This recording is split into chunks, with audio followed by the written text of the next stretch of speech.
A service of KIBMradio.com, the Internet's home for an all old-time radio.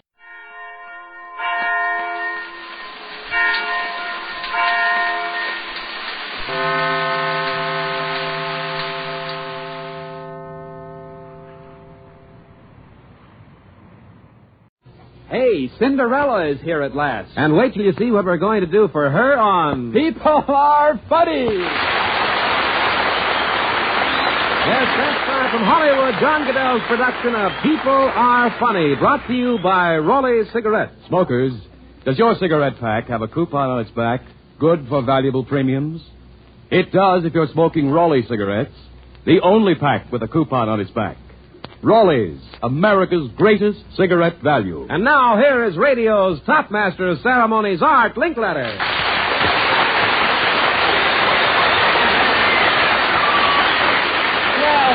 And thank you for the generous applause. Yes, we have more news tonight from the Portuguese fisherman who found the first plastic ball that we dropped in the Atlantic Ocean more than a year ago. Remember, a few weeks ago he found the ball off the coast of the little island where he lives in the Azores. It's worth $2,000 to him. And ever since then, we've been trying to get him to come to Hollywood. But get this, he doesn't want to come. He can't believe he's going to get a $2,000 prize. Thinks it's all a trick. Yes, people are funny. And Rod O'Connor, who's first to prove it on the show tonight? Mr. Robert Peterwright from North Hollywood. Meet Art Linkletter. Hello, Bob. Hello, Art. Great, big, tall fella. How tall are you, Bob? 6'6". 6'6". You know, it's good that you're big and strong and young, because in the next half hour you may meet the angriest person you've ever seen. Don't worry, I'm insured. Now, Bob, first of all, we'd like to start you off with a carton of Raleigh cigarettes. That's the pack with the coupon on the back. Married or single? Married. What's business he in? Television appliances. Have any little ones? No. How long you been married now, Bob? 7 months. And you... First time you ever been on one of these kind of shows? A little nervous? It is. Oh, slightly. Oh, it's really easy. You're in the salesmanship line, aren't you? You sell things? Mm-hmm. There's a lot of funny and interesting stunts for people selling various things. Have you ever heard of the gag where the kitchenware manufacturers who put out utensils send salesmen out to private homes to cook what they call free demonstration dinners for the families? Yes, I have. That certainly is an interesting way to sell things, isn't it? Oh, it is, yes, sir. It just so happens that we know of a family in a nearby neighborhood who are having just such a dinner prepared for them, and the date was set last week by a salesman from the company, and the man who's been working on the meal is here now to tell us what's been going on. Mr. Herbert Litton, what have you been doing for the last couple of hours, Mr. Litton? Well, I went over to this lady's house and made preparations for her dinner. You didn't tell her you were the cook? Oh, no. I told her that the boss, Chef Pierre, would be over the main part of the meal at 7 o'clock. I told him it was a terrific 7-course dinner. Oh, and they were all ready and excited. The family was there. A lot of guests. A lot of guests, huh? You say you started preparations? That's right. What did you do? Well, I went to the kitchen and started cooking cabbage and sauerkraut and a big skillet of fried onions and garlic. Boy, what a smell. The whole joint was really steaming, huh? Right. What else did you do?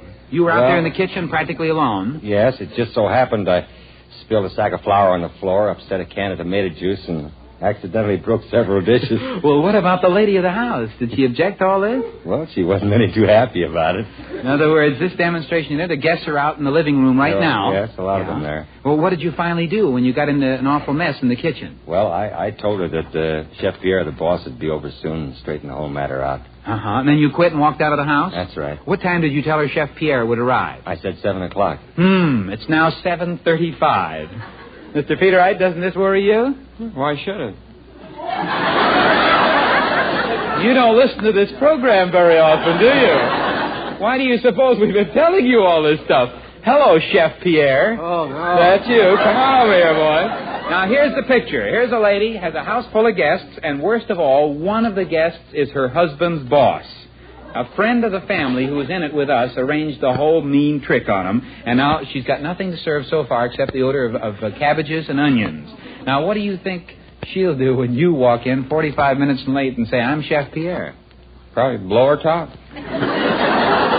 Well, you haven't heard the half of it. As a matter of fact, she expects you to show up with a wonderful 7-course dinner. Have you got one handy?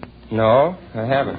Well, that's what we expected, and we're prepared for any eventuality. We have one for you. Now, what am I handing you right there? Looks like a bottle of pills. That's right. Now, we want you to walk in the house and say, folks, I'm Chef Pierre with a special announcement. Our company has just this day gone out of the kitchen utensil business because we have perfected a new capsule food. And then you pour out a handful of these colored pills, and you say, this little red one is a T-bone steak, and the brown one is mashed potatoes with gravy on it, and the yellow one is lemon meringue pie, and go right around the room giving each of them their 7-course dinner. What do you think will happen then? Well, I really don't know. You don't know? That's what we want. We don't know either. We want to find out. And the idea is that you get a big prize if you come back before the end of the show alive. Now, you got that? Yes, I have. Now, by the way, try to get them to come back with you after you take the stunt as far as you can go, and that'll be your toughest job. On your way, say goodbye to them, audience.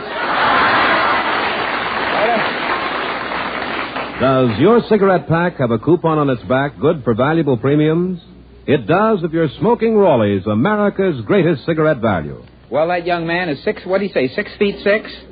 I wager when he comes back, he's under 6 feet. Now I'm coming down in the audience, and I'd like to have some lady put up her hand who'd like to take a chance on a little stunt here. Here's a lady with pretty gray hair, and her name is Mrs. Haskins. Where are you from? San Juan, California. And what do you do? Housewife. And your husband's a Roofer. And you've been married for 23 years. Now, you're kind of a gal I like to give prizes to, and here is the interesting little game we picked out for you. I'm going to read a list of Raleigh prizes, and you can stop me anytime you want to, and you get every prize that I've named up to that point. However, if you do not stop me before 20 seconds go by, you get nothing. You understand that? In other words, it's an interesting game. The longer you wait before you yell stop, the more prizes you get. But if you wait too long and you're too greedy, you don't get anything. You get it? Now, don't anybody help her out. It's going to go for 20 seconds. The time starts. Don't look at the watch. The time starts right now. And you get America's #1 electric shaver, a surefire cigarette lighter, a mahogany-topped coffee table, a beautiful full-size blanket. That's it. That's it? How many seconds? 10 seconds. Oh, look what you missed. A new Cadillac, a brand new... Well, I might as well say it. She missed it. No, you just missed a 5-quart aluminum Dutch oven, but you did get an electric shaver, a cigarette lighter, a mahogany-topped coffee table, and a beautiful full-size blanket. And, of course, as I often say, these are really wonderful prizes, and they're all on display, as you can see up on the stage. The best of its kind, everything up there, top quality, nationally advertised. And, by the way, every one of you listeners can get these wonderful gifts we give away on People Are Funny. They're all Raleigh premiums. Yes, it pays and pays handsomely to smoke Raleigh cigarettes. For Raleigh's and only Raleigh's give you the finest quality cigarette made, plus those famous Raleigh premiums. There are over 75 premiums. They're beautiful, and you can get them just like gifts. Just smoke Raleigh's and save the coupons. And remember, Raleigh's are the finest quality cigarettes made. Raleigh cigarettes are richer tasting, more satisfying. yes, Raleigh's are America's greatest cigarette value. So always get the pack with a coupon on the back. Raleigh's cigarette. Who's next, Rod? Mr. Ad Wild, Jr. from Jackson, Mississippi, meet Art Linkletter. Hello, Ad. Hello, Art. Nice to see you. Did you ever read the story called 3 Minutes to Live? No, I haven't. Well, it hasn't been written yet, but you may be in it. As a matter of fact, I'll bet you've had some pretty exciting experiences in your life. What are you? Lieutenant. Yes, so you have Purple Heart and 2 battle stars, and you've been, what's this blue one again? Combat infantry badge. Combat infantry. You married or single? Married. Oh, you deserve to wear the combat infantry badge. In the meantime, we'd like to have you have a carton of Raleigh cigarettes. That's the pack with the coupon on the back. What you doing out here, Ad? I'm going to catch a boat up here at San Francisco. Where are you going to go? I wish I knew. You don't know, huh? They still have secret things, huh? They haven't told me yet. Yeah, you know where you might wind up? I got Oakland. That's right across the bay. Do you know who the Secretary of State of the United States of America is? Yes, I do. Very important man. I think we should all know him. But do you think that most people do know who he is? Yes, his name's in the newspaper often enough. Now, the next question, Mr. Wilde. Would you mind being hit over the head with just a flimsy paper bag? No, not at all. I'm glad you're cooperative. Of course, this flimsy paper bag happens to be filled with nice, juicy, cooked spaghetti. But don't worry. We don't ever do anything to anybody unless we give them a chance, first of all, to agree to the deal. Now, here's the deal. We have a man with a traveling microphone somewhere in Los Angeles waiting to ring doorbells of unsuspecting houses and ask the people there if they know the name of the Secretary of State.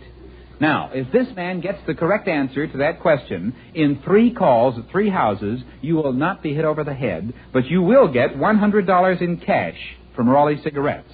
And the person who answers the question will also get $100. How does that sound? Take a chance, huh? You will take a chance. They're putting a towel around his neck. This is what we call precautionary battle conditions. And you see the man standing up there, that's spaghetti in the bag. The man with the microphone out in Los Angeles is Stu Wilson, dressed as a tattered old broken-down bum, and the microphone is hidden in his lapel. Now, he's inside a big apartment house in Los Angeles where there are lots of people living in a close vicinity. He's about to ring the doorbell of one of the apartments. Now, remember, Ad, if he gets the correct answer in 3 calls, you get $100. If he doesn't, you get hit over the head with a big paper bag filled with cooked spaghetti. Engineer, tune in our man with the question. There's the bell. Maybe coming to the door now. Good evening. Good evening, madam. I wonder if you would like to answer a question for me for $100.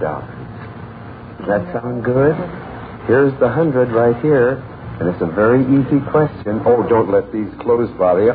I just happen to have a little bit, and I'd like to give it away. What I want to know is, who is Secretary of the State of the United States? I couldn't tell you offhand. You couldn't tell me offhand. Well, all right. And as much as you've tried to answer anyway, this is a surprise for you. I'd like to have this $10 bill here. Oh, no, it's perfectly all right. Go right ahead. No, Don't worry about it at all. It's okay. Thank you very much. Appreciate it. Sorry you couldn't answer. Cut him off, engineer. See, she wouldn't even take the $10 bill. She was so embarrassed.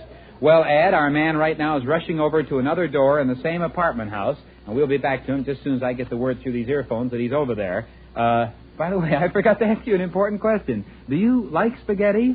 No, not that.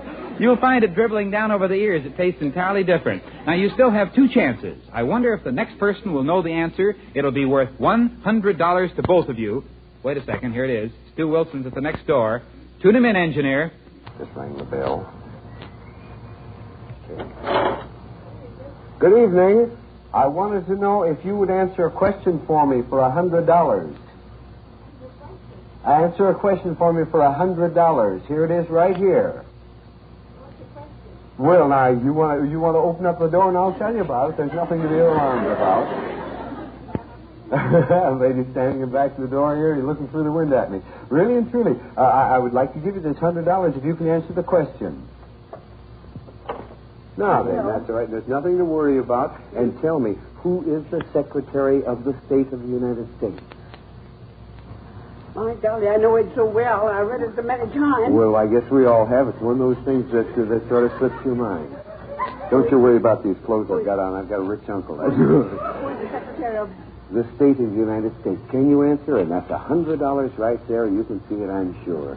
Oh, my goodness. I wish you could, too. Well, I'll tell you what, inasmuch as you tried anyway, I want you to take along this $10 bill here. Oh, is it sure? It is good. You bet your life. You can even chew it if you want to. Thanks. I'd known the question. I wish you had, too. You knew the question. I wish you'd known the answer. Thank you so much anyway for this. Thank you. Appreciate having you talk with me. I'll send a care package to Europe. A care package to Europe? That's a wonderful thing to do with that, Ken. Okay, bye. Good night. Cut him off while he goes to the next door.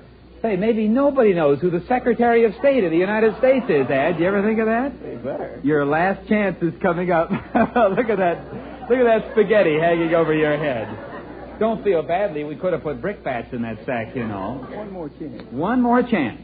All right. Uh-oh, he's at the last door. Turn him on, engineer.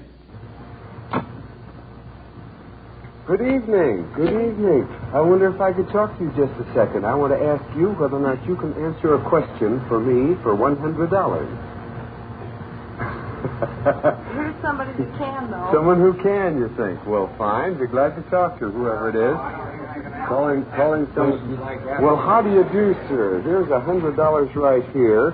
that I'll be glad to give to you if you can answer a question for me. But I see you have quite a few people in the room there, and I just got to make one stipulation. The answer has to come from you and not from the people back there. Do you understand that? I see you're looking me over. Well, don't worry about it. Because, just looking at the money. Well, I have a lot of money I like to give away like this. Don't worry about it all. Here is the question. Now, this has come from you, remember. Who is the Secretary of State of the United States? Well, I believe his name is Atchison. His name is Atchison. Cut him off, engineer. Cut him off. That's right. Dean Atchison is Secretary of State. Lieutenant, you're saved. Thank goodness. Well, wait a minute. I tell you what, we'll do it for the fun of it. Let's hear the rest of the conversation. They're still talking. Turn them on again, engineer. And there'll be some people very, very happy that you got the right answer. Believe me. That's all? Yes, sir. Here's your $100, Mr. And in as much... Hey, you like a big dog you have there with the door open now. Yeah. Here's your $100, and in as much... It's all right. It really is. Is that real money? That is real money. There's no gag about this whatsoever. What happens now? You have a fine bunch of people. I never had any luck like this in my life. Well, you have it now. You have the $100. Cut him off. That's enough. Lieutenant? That stranger saved you. He's looking around for the spaghetti still. That spaghetti's gone. You've been saved, and you've won for yourself and for him, by the way. $100 each from Raleigh Cigarettes. Goodbye and thanks from Raleigh. People are funny. Does your cigarette pack have a coupon on its back good for valuable premiums? It does if you're smoking Raleigh's, America's greatest cigarette value. Well, for the past 3 weeks, Raleigh Cigarettes has conducted a secret nationwide search in factories and stores and offices, and we were looking for the Raleigh Cinderella girl. A search inspired, by the way, by Walt Disney's new cartoon feature picture, Cinderella. And at last, she was chosen and flown to Hollywood yesterday on a TWA 300-mile-an-hour Transworld Airline Constellation. And here she is, Miss Serena McKinney of Omaha, Nebraska. Serena, come on up here, honey child. I'd like to describe for our listeners that Serena is a very pretty brunette, about 5 feet 8, 6? 5, 6.5. 5, 6.5, weighing about 127 pounds. Oh, you flatter me. About 135. Wearing a sweater and a black skirt and wearing rather long hair. How was your trip out, Serena? Oh, it was just grand. Was it first airplane trip? Oh, yes. Real thrill, wasn't it? It was. Those connies really fly. Oh, yes. How old are you, by the way? 21. And how did you happen to be picked as Cinderella? For instance, what were you doing when the man walked up?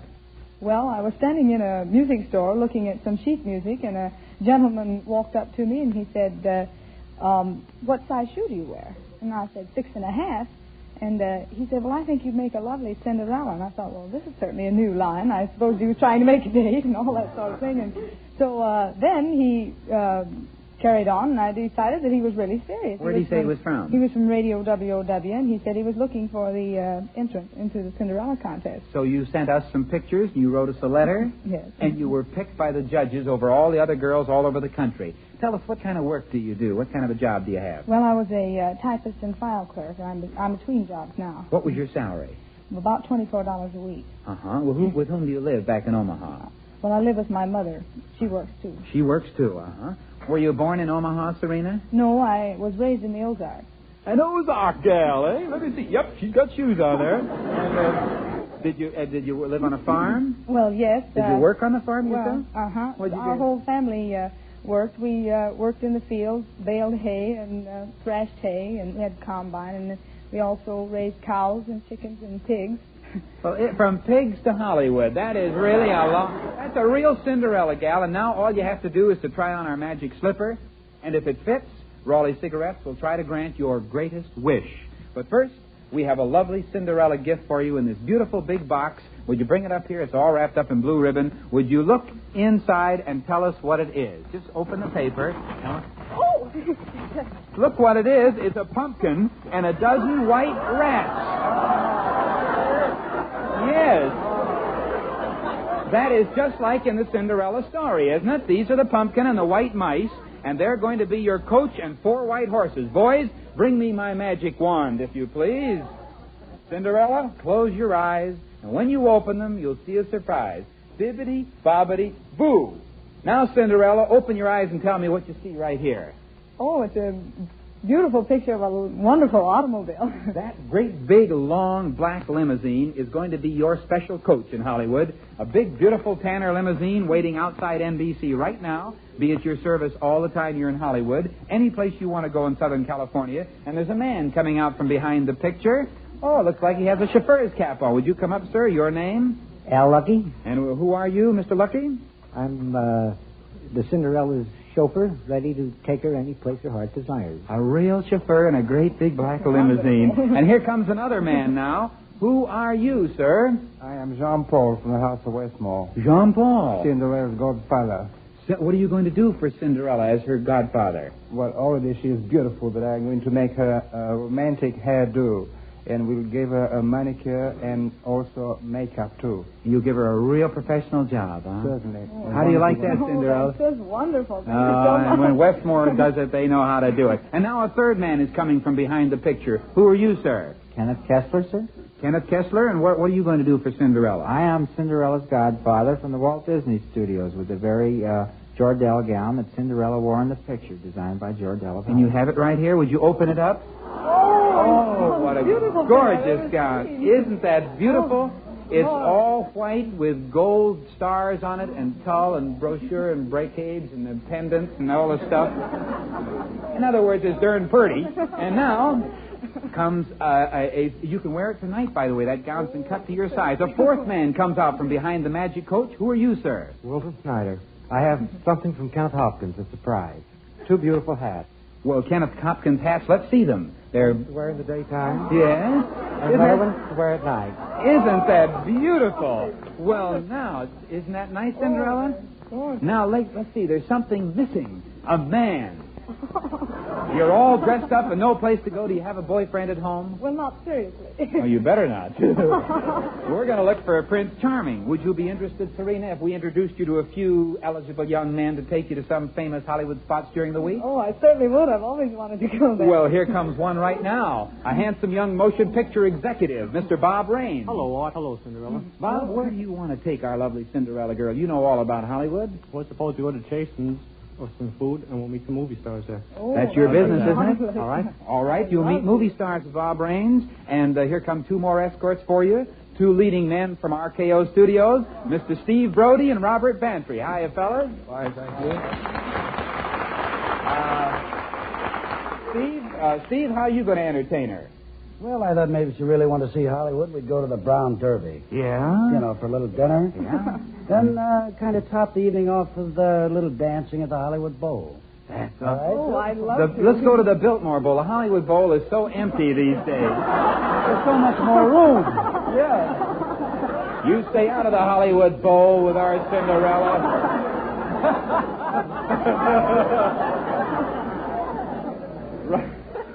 He would take her to the only place without a roof in Hollywood.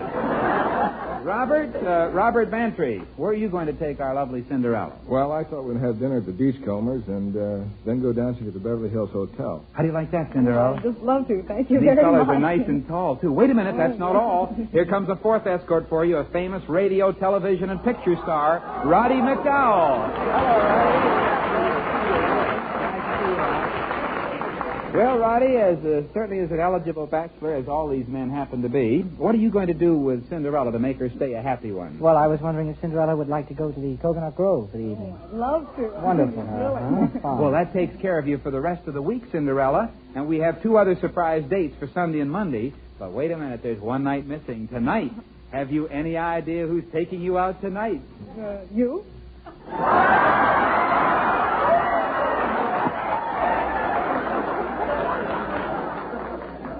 Father of 5. No, I think I'm married. But tonight, Cinderella, you get to go out with Prince Charming himself out of Walt Disney's wonderful new film version of Cinderella, the owner of the romantic voice of Prince Charming that you'll hear, Mr. William Phipps. And here he comes with white tie and tails and a box full of orchids. Mr. Phipps, this is Cinderella. Hello, Cinderella. Listen to that Prince Charming voice. Say hello to her again. Hello, Cinderella. Oh. I'm highly honored, Cinderella. Uh-huh. We have just 4 romantic hours between now and midnight. Shall we make the most of him? Oh, yes. It was never like this in Omaha. What a lovely couple. Prince Charming, where are you taking her? I think I'll take her to Ciro's. Ciro's. Oh, You'll have a chance wonderful. to get into that formal Cinderella gown between. Yes. Have you decided upon your greatest wish, Cinderella? Yes, I have. All right. If it's at all possible, we'll grant your one greatest wish if the Cinderella slipper fits you. Where is the slipper we sent you? I saw no slipper. Well, we sent it to station WOW. Didn't they show it to you? No, they just asked me what size shoe I wore. Oh, they didn't try it on. Well, you don't have it with you? It must be back in Omaha. Well, I'll tell you what we'll do. We'll try to grant your greatest wish after you try on the shoe. And there's only one thing to do. We'll send back for it. And next week, we'll have it here. And will you be here? Yes, sir. Will you have your feet with you? Yes. Fine. All right. Until then, off you go, Cinderella and Prince Charming, and look at all the other wonderful escorts. And by the way, fellas, wait a minute, I have news. Cinderella, one more thing. You know the story. Escorts, if you don't get her back to the Hollywood Plaza by midnight every night, back she goes to Omaha with her pumpkin.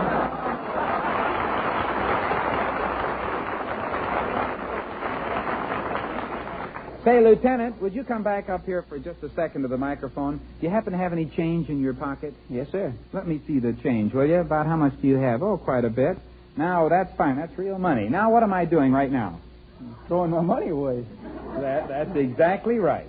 I certainly am, and that's what you and everyone else does when you don't get the most for your money. That's why I advise everyone to get the pack with the coupon on the back, Raleigh cigarettes, and then you will be getting the most for your money. With Raleigh, you'll be getting the finest quality cigarette made, a richer tasting, more satisfying cigarette, and Raleigh is the only popular brand that gives you a bonus of profit-sharing premium coupons. That's why Raleigh's are America's greatest cigarette value. That's why you should take my advice and switch to Raleigh, the pack with the coupon on the back. And now for the man we sent out, Mr. Peter Ray. He's not back yet, John? No, not yet. Well, he ought to be back by this time. Remember, folks, at the beginning of the show, we sent a contestant to a house in a nearby neighborhood to pretend to be a chef for a kitchenware company. And a whole house full of guests were waiting for him, including the lady's husband's boss. And the chef showed up 45 minutes late to prepare a 7-course dinner. But the dinner we gave him to serve was nothing but concentrated food pills. Has he come back yet, Joe? Not here yet. Well, I wonder what kind of trouble he must have got in over at the house. He was supposed to be back long before this. The program only has a few moments to go. Ladies and gentlemen, I might say that this has only happened twice before in the 9 years that People Are Funny's been on the air. Isn't he in sight? Well, anyway, when Mr. Peter Ray gets back, if he does, Raleigh Cigarettes is going to give him $100 worth of those fine prizes over there, and the people whose house we have upset will get $150 worth. Silverware, deluxe picnic set, anything they want, if they'll only forgive us. And we'll send the whole house full of guests over to Mike Lyman's restaurant for a real 7-course dinner, if they'll even talk to us. And we'll let you know next week exactly what happened to our guest. And also next week, will the shoe fit Cinderella, and what will be her greatest wish? Be sure to tune in and find out. And now this is Art Linkletter asking, does your cigarette pack have a coupon on its back, good for valuable premiums? It does if you're smoking Raleigh's, America's greatest cigarette value. Goodbye.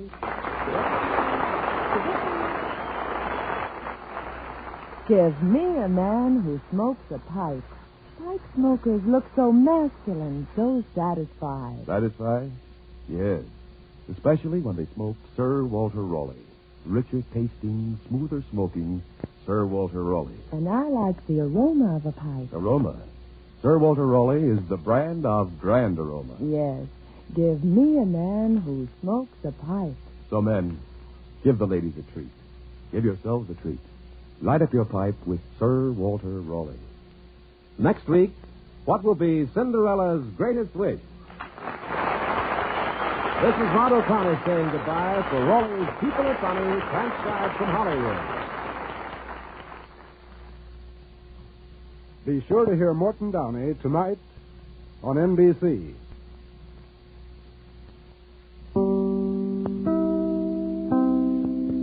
Hear Morton Downey at 11:15 on KFI and KFI-FM Los Angeles. Cinderella gets her greatest wish if the magic slipper fits, because this is People Are Funny. Yes, that's right. From Hollywood, John Goodell's production of People Are Funny, brought to you by Rolly Cigarettes. Smokers, does your cigarette pack have a coupon on its back, good for valuable premiums? It does if you're smoking Rolly cigarettes, the pack with a coupon on its back. Rollies, America's greatest cigarette value. And now, here is radio's top master of ceremonies, Art Linkletter. Hello there, everybody. For the second time in the history of the People Are Funny program, last week we sent a man outside to do a stunt and he didn't get back in time to report. He'd gone to a house near here to pretend to be a chef for a kitchenware company. A whole house full of guests were expecting a 7-course dinner, a demonstration kitchenware dinner. The owner of the house, Eric Benson, had even invited his boss. He didn't know anything about it. You know what kind of a dinner our contestants showed up with? Concentrated food pills.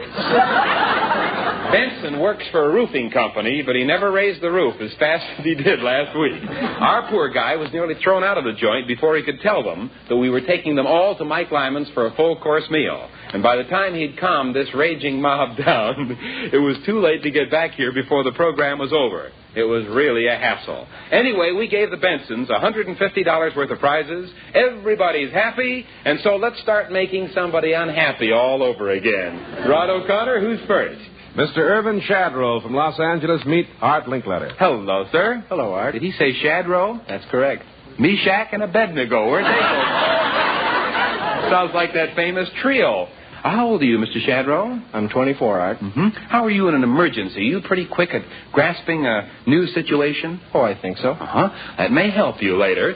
Right now, I have a carton of Raleigh cigarettes for you. That's the pack with the coupon on the back. Well, what's your business, Mr. Shadrow? I'm in the scrap metal business, Art. Is that a nice way of saying junk dealer? That's right. That's all right. That's a mighty fine business. You've come to the right place. You live here in Hollywood? No, I live in Los Angeles. Mm-hmm. You go to movies lots? Oh, about once every week. Well, how would you like tonight to meet a newcomer, a cute little Hollywood movie kid? Oh, that would be great. All right, we're going to have you meet her. Bring out the kid, and here it comes, a real live goat. And it's coming out now from the center of the stage, and it's all white, and it has a beautiful pair of horns. And now, that is definitely not a kid. It's grown up. As a matter of fact, that is a milk goat. And now coming out on the stage is a pail and a stool. Does this suggest anything to you? I think I know what you mean. Yeah. Now, did you ever milk a goat in your life?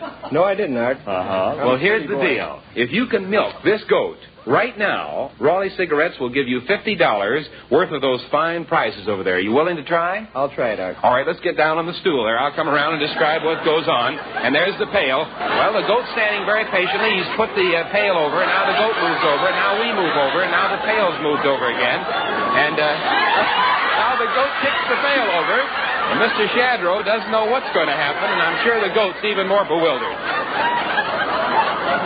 Now, you'll notice that there are only 2 faucets. That's the first thing to look for. And lean the milk pail over and don't try to put the... There, now grasp gently. All right, now there he goes. All right, give a squeeze. Are you squeezing? I'm squeezing, Art. We'll start a little higher. You're not supposed to use 2 hands. That's not fair. Just 1 hand at a time. There you are. Now let it fill up. There you are. Ah, there he got some. He got some. Not in the pail, but on my pant leg. Mr. Shadrow, get up. Mr. Shadrow, you have won $50 worth of prizes. Now, that's just the introduction to tonight's idea. We want to really be generous with you. Would you like to earn some more prizes? Sounds like a pretty good deal. All right. We want you to go out to a nearby neighborhood and sell goat's milk from door to door. The idea is to cut out the middleman, take it direct from the factory to the consumer. You got the idea? I'm beginning to understand. That's fine. Now, we want to dress you. Boys, bring out the coveralls, the white coveralls, just like the milkmen wear. And Mr. Atkins is already dressed in those white coveralls, so the two of you will make a very nice team. He'll hold the goat's head. Now, suppose you try it on me. Supposing I'm the lady of the house, and here you come with your goat, and you knock on the door. What are you going to say? I want to hear how it's going to sound. How do you do, madam? You do? I have some very fresh goat's milk. In fact, it's so fresh that it's direct from the producer to you. Oh, yeah. Well, is it very expensive? No, it's only 15 cents a pint. Aha. Is it full of vitamins? Full of vitamin A, B, C, and D. Aha. Now, that sounds pretty good. I think you're going to do fine. Now, if you can sell this milk for any amount whatsoever, even a penny a pint, as long as you get some money, you get $100 worth of prizes in addition to the 50 that you just won. Now, go to as many places as you can. Get back on time. Now, keep calm. Keep the goat calm. Don't let anybody get your goat, by the way, on this stunt. And so say goodbye to him, audience. There we go. There's a truck waiting outside to take this new enterprising businessman from door to door, and he will sell the milk from door to door. Of course, we did add one little thing that'll make it fun. We're not going to bother going from house to house, you see, but we're going to let him out in front of the Hollywood Plaza Hotel. They're going to be operating on the 3rd and 4th floors. And in that swank hotel, I don't know what the guests are going to come think of when they open the door and there's a goat standing there.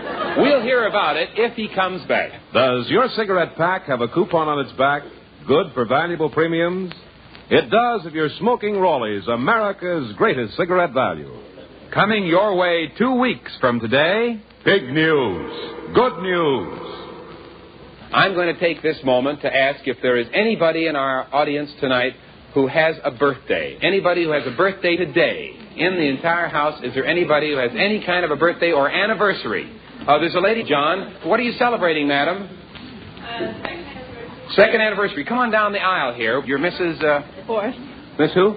Forrest. Where are you from, Miss Forrest? Bakersfield. Do you and your husband enjoy reading? Yes. Well, we have for you a 20-volume set of light literature, and here it is, 20 books of matches. There you are. Just take it right home with you. Oh, no, I was just kidding. Come on down here with me to the stage. I'm going to give you your choice of any one of those beautiful gifts up there. Now, which would you like?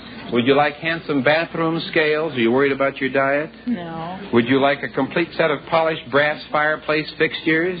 Lightweight travel luggage, windproof cigarette lighter, matching pen and pencil set, any of those things? I'll take the luggage. Well, there are dozens of things. Don't hurry. You can make up your mind. Every one is the best of its kind, nationally advertised, top quality. And by the way, every one of you listeners can get these wonderful gifts that we give away on People Are Funny because they're all Raleigh premiums.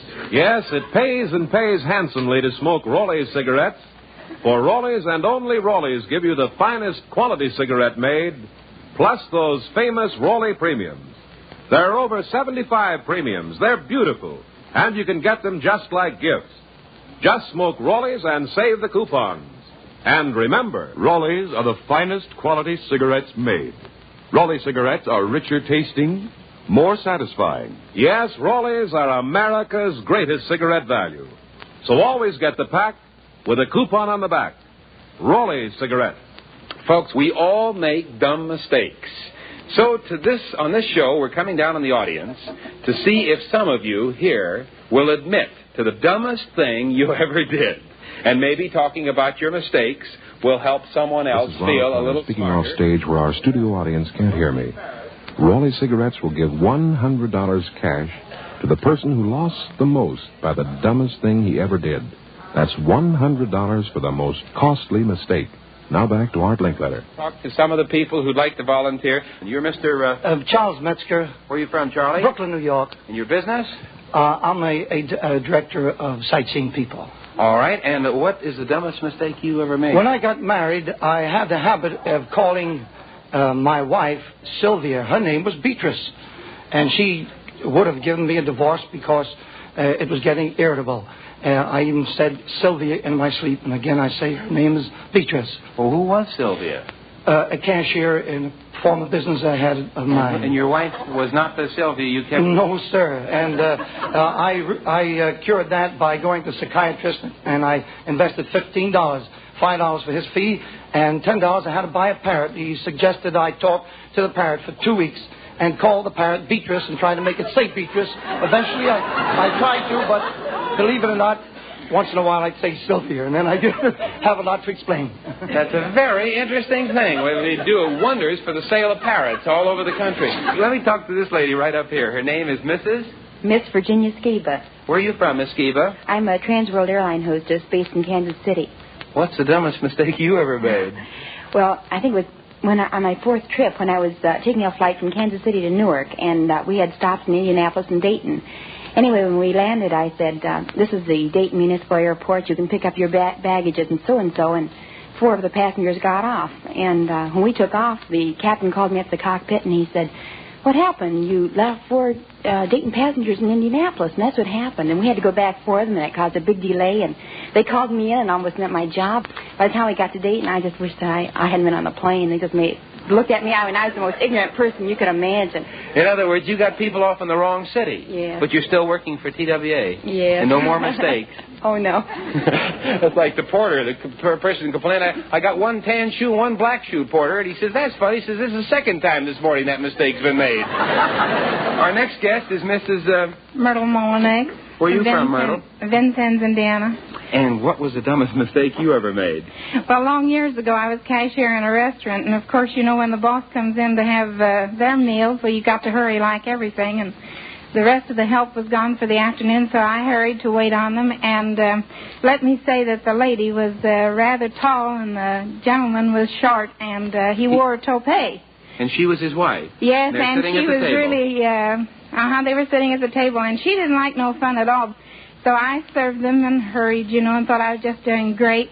And here I'd had a ring on that had a Tiffany mounting to it, and the prongs got caught in his toupee, which he was wearing, of course. And as I went to set his plate down, well, I took off his toupee, too. So the lady thought I did that on purpose. I didn't. Did she have you fired? She fired me. Well, I hope she's very sorry, just because you dumped the boss's toupee in the soup.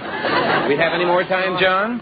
Well, ladies and gentlemen, Raleigh Cigarettes is offering a special consolation prize to the person who lost the most by the dumbest thing he ever did. And, Rod, in the opinion of the Board of Judges, which one of these good sports I just talked to suffered the greatest loss by his dumb act? Miss Myrtle Molinet, who got fouled up with a toupee, Art, is the winner. The one who lost her job and lost her livelihood because she lifted the toupee off the boss's head. We're going to award her. You never got the job back. No, I didn't. But that job right now is worth to you $100 in cash. It'll help make up for the loss you had. Thank you, and from Raleigh's People Are Funny. Coming your way 2 weeks from today, big news. Good news. Say, Art, what is this big news? Just listen in 2 weeks from tonight, and you'll find out. Okay, Rod, who's next? Mr. Elmer Shard from Los Angeles. Meet Art Linkletter. Come on up here, Mr. Shard. Tell me, Mr. Shard, you a city boy, a country boy? No, just visiting here, Art. And where are you from? Pittston, Pennsylvania. What business you engaged in back in... I'm a newspaper man. Have you ever engaged in a duel? No, I don't believe so. Well, I just wondered. There's always a first time. Are you a married man, Mr. Shard? Yes, I am. Now, you have no objections to a duel if it's fought under fair conditions. As a newspaper man, I've fought many duels. You have to. With the pen. Have a bottle of seltzer water. This is a different kind of a duel, Mr. Shard. Now, I take this other bottle of seltzer water. Now, boys, put the sheets around both of us. I'm going to explain this duel very briefly. You are going to name animals, any animal you want to, and for every animal that you name, you get $10 in cash. And you just name the animals, as many as you can, before the bell rings. Now, that's simple, isn't it? Yes, it is. Now, there's one little thing I want to point out. If you name a certain animal, whose name I will not tell you, I squirt you with the seltzer. If you go until the bell rings without naming this animal, then you get to squirt me. You got that? Yeah, I think I understand. You'd like to do that, wouldn't you? Well, I think it's going to be fun. Yeah, you think so? All right, take him over there, boys, and plug up his ears while I tell our listeners what the animal is so you'll know whether he's coming close or not. Now, they can't hear. They're talking to him. The animal is a lion, L-I-O-N. Now, remember, if he mentions the word lion before the bell rings, I give him the seltzer water. All right, boys, bring him back over here. Did you hear anything I said, Mr. Shard? Oh, absolutely not. Nothing. Now, remember, each animal you name will be worth $10, but if you name the secret animal before the bell rings, you get squirted. Now, start naming animals. Armadillo, panda, anteater, zebra, giraffe, yak. A yak? Yep. That's llama. Well, wait a minute. Name some common animals. Yak, panda. Wait a minute. I never heard of those. Are those animals? A yak? All right, I'll help you out. You got 7 so far. Let's get to some common ones, easy ones, like who's the king of the beasts? A tiger? Would it be a tiger? What kind of a den did they throw Daniel into? Quickly. Must have been a pretty large one. Get that ready, boy. All right, what animal roars at the beginning of the MGM pictures? Great big... I really can't remember that one. All right, now look. If I tell a lie to my wife, I'm a what? If I tell a lie to my wife, I'm a... a jackass, I would say. Let's no kidding about that. I give up. I was going to trick him on one of those. What animal did you think that I was trying to get you to say all along there? It was a lion. That's right. It was a lion, wasn't it? And by the way, did anybody hear a bell ring? Hit him with a seltzer. I thought maybe he was going to come back at me. Mr. Sharp. How many animals did he name before we did give him the seltzer, John? Including lion, 10. 10 animals. You're a good newspaper man and a fast thinker, Mr. Shard. That's a total of $100, even though we did make kind of a drip out of you here at the last. Goodbye and thanks from all these people are funny. Does your cigarette pack have a coupon on its back good for valuable premiums? It does if you're smoking Rawleigh's, America's greatest cigarette value. Coming your way 2 weeks from today, big news, good news. And now back again after a hectic week in Hollywood, our Cinderella girl, ladies and gentlemen, Miss Serena McKinney of Omaha, Nebraska. Hello, Serena. Good evening, Al. My, if you listeners could see this beautiful brunette with her hair all done up in a smart new style, and she's wearing a beautiful Cinderella gown of white with sparkling stars dotted all through the material. 2 weeks ago, you were a typist in Omaha. And now look at you, Cinderella in Hollywood. How do you feel? Oh, that's wonderful. On last week's show, we gave you this Cinderella dress. We arranged a complete beauty treatment for you, gave you new hats, the use of a Tanner limousine, and a chauffeur to take you any place you wanted to go. And what else did we give you? A lot of young men. That's right. We introduced her to several handsome young Hollywood movie stars and personalities around town. Now let's go through the week briefly. Where'd you go last Tuesday night after the show? Well, last Tuesday night I went out with Bill Phipps, and we went to Ciro's. He was the fellow who did the Prince Charming in the picture Cinderella, and we just had a wonderful evening. You went to Ciro's. Mm-hmm. What'd you talk about? Well, he's an actor, and he likes Shakespeare, so we talked about acting in Shakespeare. Talked about Shakespeare. What happened Wednesday night? Who'd you go with? Well, Wednesday night I went out with Roddy McDowell. We went to the Coconut Grove. He's just wonderful. Oh, yeah. What'd you talk about? Well, we both have mutual interest in music, and particularly opera. And you talked about opera? Yes. What a night. Opera one night, Shakespeare the next. What happened the next night, Thursday and Friday? Well, the next night I went out with Al Weeks. He's a millionaire, you know. And, and we went to the Biltmore Bowl. And Friday evening, I went out with the motion picture executive, and we went to Chase and saw a lot of movie stars. Oh, that was Mr. Bob Raines. Was Saturday the loneliest night in the week for you? Oh, no. Who'd you go out with? Bob Bantry. Oh, he's a leading man over at RKO. He's a leading man at RKO. Where'd you go? Well, we went to the Beverly Hills Hotel, dining and dancing. Oh, he was wonderful? Oh yes. Who'd you go out with Sunday? Bob Bantry. Oh, I guess he was wonderful, You going to see him again? Yes. We may have another story to report before this thing is up. We have more dates for you this week, Serena. And your own Tanner limousine is going to take you to the Palm Springs, where you'll be the guest of the Outpost Estates. Then you'll go on up to glamorous Las Vegas, Nevada, where you'll stay at the world-famous Flamingo. How does that sound? Oh, it's marvelous. I can't believe it's happening to me. Yes, you'll be able to tell them all about it back in Omaha if you lasted. And last week, we said that Raleigh's would try to grant your greatest wish if you fit the Cinderella slipper. Have you decided on your greatest wish? Yes, I have. Now, if the magic slipper fits, you get your wish. Remember, ladies and gentlemen, we couldn't try on the slipper last week because this fabulous creation was still back at station WOW in Omaha, where it had been sent to try it on originally. We asked them to send it to Cinderella here in Hollywood. That's you. And so now we can see if it fits. You have the slipper with you? Oh, I haven't seen the slipper. You haven't seen it? No. They said they sent it to Cinderella. You sure you didn't get it? No, It's a link letter. Well, who's this coming up out of the audience? Look at this beautiful redhead. Who? Oh, you're Helene Stanley. Yes, that's right. Well, my goodness, this is Cinderella, the girl who was the inspiration for the Walt Disney cartoonist who drew the original Cinderella, ladies and gentlemen. Serena McKinney, this is Helene Stanley. Hello. Do you know anything about this slipper? Well, you don't have the slipper because it was sent to me.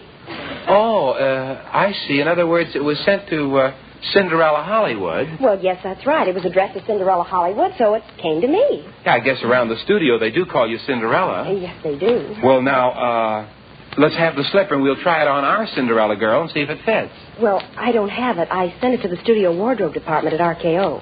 Oh, well, Miss McKinney, would you mind dropping by the RKO wardrobe department and picking up the Cinderella slipper? No, not at all. Well, that's fine. Of course, you'll have to hunt through. They put it in with all the rest of the shoes. How many shoes would you say are out there, Miss Stanley? 5,000 pairs. Oh, no. Fine. Well, this is a terrible coincidence, isn't it? As a matter of fact, you will be able to find it, I figure, in about 3 or 4 days, Miss McKinney, and I'll give you a hint. It has heels. Happy hunting, huh? Oh, well, I'll do my best. Say, I just thought of something. How would you like to have a part in a real moving picture while you're over there? Are you kidding? You don't No, mean no, I mean it. Ladies and gentlemen, we've arranged for you not just to walk on, you'll have a part in a real RKO movie this week. Mr. Walt Disney has arranged it for us. What do you think of that? Oh, I think it's marvelous. I just can't believe it. Would you really like to try that? Oh, it'd be wonderful. Well, don't buy a mink coat yet. We want to see the test yet. And don't forget while you're out there to find the Cinderella slipper and bring it back here next week, because if it fits, you get your greatest wish if it's at all possible. So we'll see you next week, and thanks for coming over, the original Cinderella girl, Helene Stanley. It was real nice of you to pay us this visit and tell us about the slipper. She's having a wonderful, wonderful time, and she's a grand girl. Right now, bring up our seltzer water duelist, our newspaper man, Mr. Shard. Since you've taken us for $100 tonight, Mr. Shard, I'd like to try a little experiment with you. Here are 2 packs of cigarettes. Now, one of those is a package of Raleigh's. Now, look at the back of the packs. Do you see any difference? Yes, one has a coupon. Yes, this one over here on your right has the Raleigh coupon on the back. Exactly. That coupon on the back of the Raleigh pack makes Raleigh America's greatest cigarette value, because Raleigh's are guaranteed to be the finest quality cigarette made, a richer tasting, more satisfying cigarette. And Raleigh is the only popular brand that gives you a bonus of profit-sharing premium coupons. That's why Raleigh's are America's greatest cigarette value. That's why you should take my advice and switch to Raleigh, the pack with the coupon on the back. Coming your way 2 weeks from today, big news, good news. At the beginning of the show, we sent a man out with a real live goat to go from door to door to try to sell goat's milk direct from the goat to the consumer. He's back now, so we're going to find out what happened to Mr. Shadrow. And here he comes with the goat and his white coat on. Mr. Shadrow, did you have fun tonight? Oh, it was lots of fun, Art. How many houses did you call on? Houses? I didn't go to any houses. Your man at Mr. Atkins took me to the Hollywood Plaza Hotel. Which floor did you go to? Well, we went on the 3rd floor. You went up in the elevator with the goat? Right, with the goat. What happened at the first door? Well, at the first door, there wasn't anybody there. Oh, so you didn't sell any? No, we didn't sell any. You just squirted a little milk on the door and went on. That's right. Well, what happened at the first door where there was somebody? Well, I tried to sell the gentleman some goat's milk. It was a man, huh? It was a man, and he said that he was only drinking scotch. Well, that's a pretty tough thing to sell against. That must have been a very discouraging sale. Where did you go on to another room? Yes, I went on to various other rooms, and I did sell some. One fellow in the hall of the Hollywood Plaza. A guest? No, he wasn't a guest. I believe he lived there. Well... I don't get that, but we'll go right on anyway. In other words, he's paying there. He's not cheating there. He's a paying guest there. So yes, he bought some milk? Yes, he bought some milk. How much did you give him? Well, I had to sell it wholesale. Well, the way you were milking that cow a few minutes ago, wholesale is a large word. This goat, I mean. Pardon me, goat. How much milk did you get out? Well, I tried it again in the corridor of the hotel, and I actually got some milk that time. In the pail? In the pail. That's right. Would you say you got a half a pint? About a quarter of a pint. And how much did you get for the half a pint of milk that you got out of the goat? 5 cents. 5 cents. Mr. Atkins, is this all the truth? True. In other words, your report is very interesting. You actually did sell goat's milk. That's right. I actually did sell goat's milk. Ladies and gentlemen, we now have a little surprise for Mr. Shadrow. It so happens that Mr. Atkins had a microphone in his pocket, and we recorded everything that went on as he went down the hall. We had it rushed back to NBC here ahead of them. So, engineer, turn on the record and let's see what really happened. I have some fresh goat's milk here, direct from the producer. Would you be interested in buying some? It's only 5 cents a quart. Would you be interested, sir? Well, I'm afraid I wouldn't. You got a quart license quart? 5 cents a quart, that's right. I'm working my way through college, and it's really goat's milk. I'll show you. I'll milk it right here. I'll show you. It's real goat's milk. I've been trying to buy some goat's milk for that. How about it? I have a wife, and... I'm willing. Okay, thanks a lot. That's enough, engineer. Let's hear what happens at the next door. Good evening. I'm from the Smith Farm in Cucamonga. I have some fresh goat's milk here. Now, I'm offering... You like goat's milk? Listening to people are funny. I expect you're going to get in on the end of it today. Oh, I see. Would you be interested in buying this very fine goat's milk? It's only 5 cents a quart. A special offer? No. You sure 2 cents a quart? No. A penny? No. Okay, thanks a lot. Turn it off, engineer. And now let's try at the next door. Good evening, sir. I have some very fresh goat's milk. It's direct from the producer to you. Now, I'm offering it a very special rate of 5 cents a quart. Now, if you ever drank goat's milk, you know that's quite cheap. Now, I'll show you. I'll milk it. Never mind about that. All I'm drinking is scotch. You're off the boat. Well, this, you could have it for breakfast with your coffee. No, but not or with your cereal. Not me. That's a fine sale. Cut him off. Well, anyway, Mr. Shadrow, you did sell some milk, didn't you? Yes, I did. I heard that squirt in the pail, didn't you, ladies and gentlemen? The man bought a quart. Now, I bet you didn't give him a quart for a nickel, but at any rate, you sold some milk, and so Rawley's wants you to have $100 worth more of those prizes over there, a high-powered electric lantern, a complete freshwater fishing outfit, anything you want. That makes $150 in all, Mr. Shadrow, and thanks to a real goat man from Raleigh's People Are Funny. Thank you, Ike. Okay, good night. Ladies and gentlemen, will Cinderella find the magic slipper? Will she get her greatest wish? Listen to People Are Funny next week and find out. And now this is Art Linkletter reminding you that coming your way 2 weeks from today, big news, good news, and be sure to smoke Rawley's, America's greatest cigarette value. Goodbye.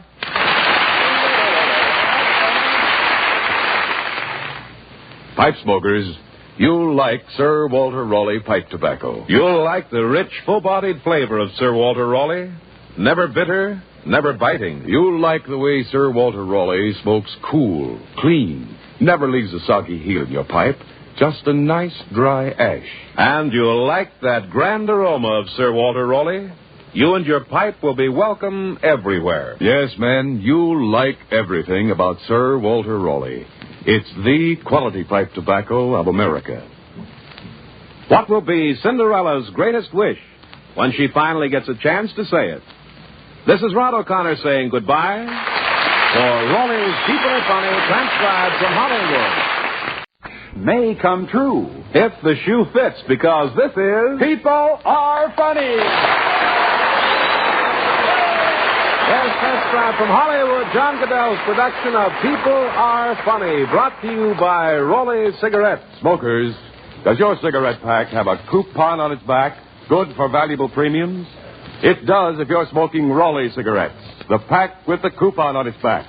Raleigh's, America's greatest cigarette value. And now, here is radio's top master of ceremonies, Art Linkletter.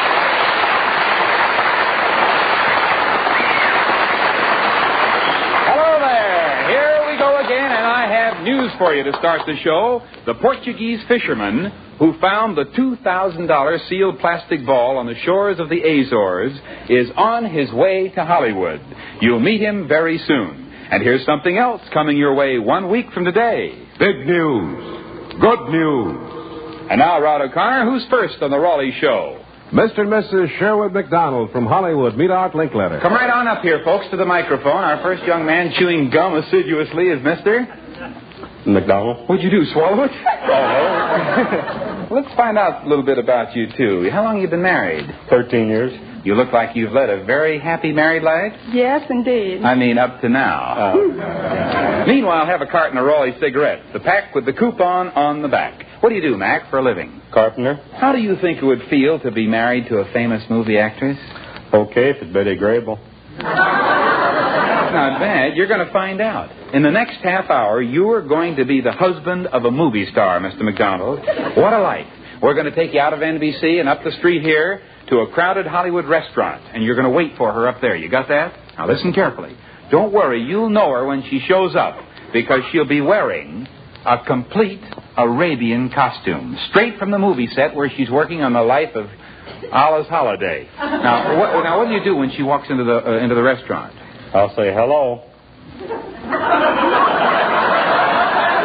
a wonderful greeting. This is Hollywood, Mr. McDonald. Husbands of movie stars rush up to their wives. I want you to do that. Rush up to her and say, "Darling, you look wonderful," and throw your arms around her and give her a great big kiss, you see? I see. That's the way you have to act if you're married to a movie star. You'll kind of like that, won't you? Oh, fine. That's fine. Well, now, don't be dreaming. This movie actress is going to be your own wife, Mrs. McDonald.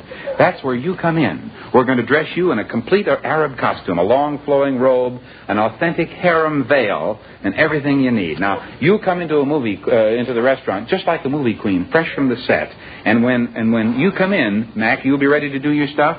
Watch me and see. All right, I will. Now, on your way up to the restaurant, Mr. Atkins will show you the way, and we're going to give you a costume now, Mrs. McDonald. You'll go right out to the dressing room there. Just take her right on out, John, and get her into the costume. Is he gone? Bring her back. Mrs. McDonald. He's gone. You're not going to the restaurant at all. You just sit down and enjoy the show.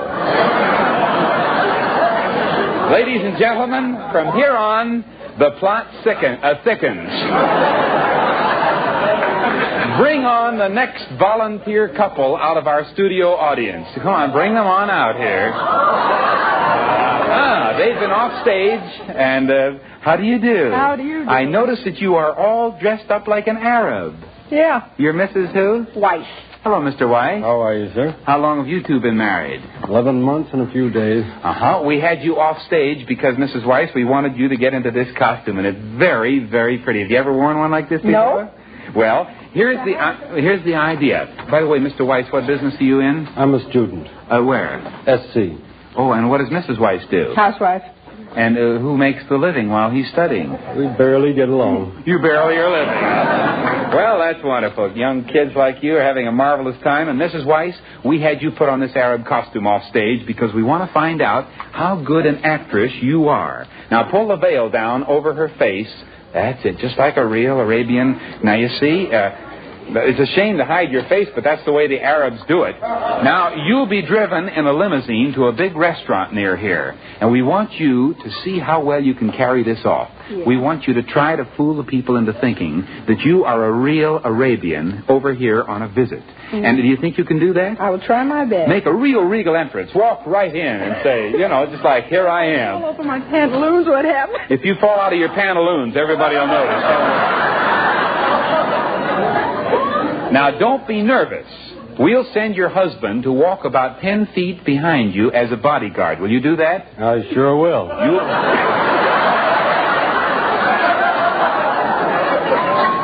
You intend to. Now, of course, you'll protect her. I'm sure nothing will happen, but I like your attitude. On your way, the limousine's waiting right outside NBC. Say goodbye to the princess. Oh, how would you like to be up there in that restaurant, huh?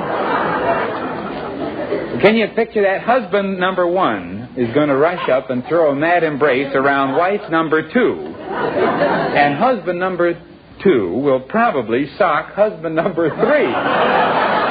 You know who husband number 3 is? Me. When he gets back here. We'll find out at the end of the show what happens. But here's something we know coming your way 1 week from today. Big news. Good news. What is this big news you're talking about, Art? Oh, you listen in 1 week from now and you'll find out. But right now I'm coming down in the audience, and I'm going to look for some lady in the audience who really honestly thinks that she's psychic. Let me see your hands, ladies, if you think you have... All right, here's a lady way up the aisle. Would you stand up so everybody can see you? A nice, pretty, gray-haired lady with a feather in her hat, and her name is Mrs.? Marie Chandler. Mrs. or Miss? Mrs. Uh-huh. Where are you from, Marie? Dayton, Ohio. You think you're psychic? I might be. All right, we'll see. Now, the first part of the test is I'm thinking of a number between 1 and 10. Now, I'm concentrating on it. What do you think it is? 7. That is right. I was thinking of 7, and John, give her $7. There you are. That's the first part of the test. Isn't that nice? Wonderful. Now for the second part of the test. If you guess what I'm thinking of, I'll give it to you, too. A mink coat, a 2-month trip to Europe, or a $3,000 automobile trailer? A $3,000 automobile trailer. I'm sorry, I wasn't thinking of any of those. I just mentioned those as examples. I was thinking of a horse and buggy. And here's the buggy. We brought along the buggy whip to make you kind of a little reminder. But you didn't do so well on that last one, did you? No. But as a consolation prize, we're going to give you your choice of any one of those Raleigh prizes up on stage. You see them? Maybe you like to fish, so there's rods and reels and lines and lures for fly and bait casting. Perhaps you'd like a genuine leather billfold and key case set for both men or women, a flash camera, a smartly styled nylon umbrella, or a complete picnic set including 2 big quart vacuum bottles, cups, lunchbox, and 300 ants, all in a handsome carrying case. We have dozens of other things, and every one is the best of its kind, top quality, nationally advertised. And every one of you listeners, by the way, can get these wonderful gifts we give away on People Are Funny because they're all Raleigh premiums. Yes, it pays and pays handsomely to smoke Raleigh cigarettes. For Raleigh's and only Raleigh's give you the finest quality cigarette made, plus those famous Raleigh premiums. There are over 75 premiums. They're beautiful, and you can get them just like gifts. Just smoke Raleigh's and save the coupons. And remember, Raleigh's are the finest quality cigarettes made. Raleigh cigarettes are richer tasting, more satisfying. Yes, Raleigh's are America's greatest cigarette value. So always get the pack with a coupon on the back. Raleigh cigarettes. That's right, Rod. And who's next? Mr. Don Marshall from Hollywood. Meet Art Linkletter. Hello, Don. Come on up here to the microphone. Let's find out a little bit about you. First of all, I wonder, did you ever have a shampoo? I sure did. With whipped cream? No, not with whipped cream. Well, that's just an idea I had in mind. Before we cross that bridge, however, what am I handing you right here, Don? A carton of Raleigh's. That's right. That's the pack with the coupon on the back. Don, are you single or married? I'm married. What do you do for a living? A tree surgeon. A what? A tree surgeon. Well, you mean if a tree comes up with a little problem, you go out and operate? Maybe I should have said tree dentist. Did you ever fall out of a patient? Yes, I have. Tell me this. Valentine's Day is really Cupid's Day, isn't it? Yes. We're looking for a Cupid. Now, I wonder where we could find a Cupid. I don't know, but don't look at me. Who else? Mr. Marshall? After 16 years as a dental surgeon for trees, it's time that you had a new experience. Now, let's see. You're dressed pretty well. What does Cupid wear? Nothing.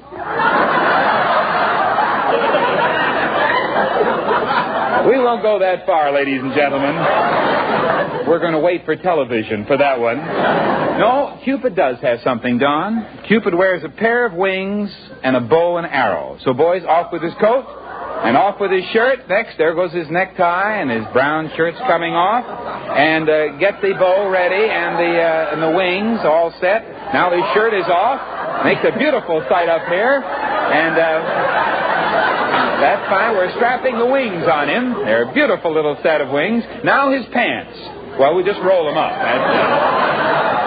That's fine. We have made out of this tree surgeon a very good-looking Cupid. Are you still tying the knot there? Where's the bow and arrow, fellows? Would you bring up Cupid's bow and arrow? Oh, it's a cute little quiver of golden arrows and a golden bow. And now, Mr. Marshall, you're set, aren't you? How do you feel? Kind of silly.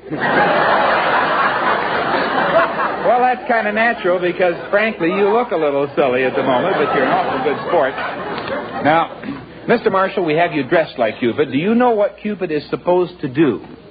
Sure, make people fall in love. That is right. Now, Cupid is supposed to be able to pick people out who should be in love. And then he makes a match out of them. You got that? Yeah. So let's try it. You come down in the audience, and I'm going to let you walk up the aisle with me, and you can just point out single girls and single boys. Will you all stand up? Gee, they're popping up all over here. Now, Cupid, this is what you'd be doing if you were flying around the studio. You'd shoot your arrow into one of the girls and one of the fellas. Which one are you going to pick to be a couple? I think the girl in the blue blouse. You mean way on over the there? far side. Yeah, way over there. And now pick a fella to go with her. Now the fellas remain standing up. She's a little fellow girl right here in a gray coat. Right there. Now you think they'd make a good couple? I think they would. All right, come on up. Back up on the stage. Let's get the young lady up on the stage and the big tall fella and Cupid. And while they're coming up, would you come over here to the microphone? Who are you? Carmen Steelbaugh. How old are you, Carmen? 15. 15. Let's get Cupid a pair of glasses here. What is your name? Gerald Moore. And how old are you, Jerry? Yesterday I was 23. 23. Just a perfect match. 23 and 15. Jerry, what do you do for a living? I'm a registered male nurse. A registered male nurse. Uh-huh. And, well, you've got an infant here. Practically. What do you do? School. You go to high school, do you? All right. Well, now that you two have just met for the first time, Gerald, this is... Carmen. Carmen, say hello. Hello. Now that you two have met, we'd like to have you just be alone. Boys, take them out to a rehearsal hall. There they go. So we'll call you back in a couple of minutes. Where is that Cupid? 15-year-old girl you pick out of the whole studio. Are you sure you picked the right couple? Sure, love knows no age.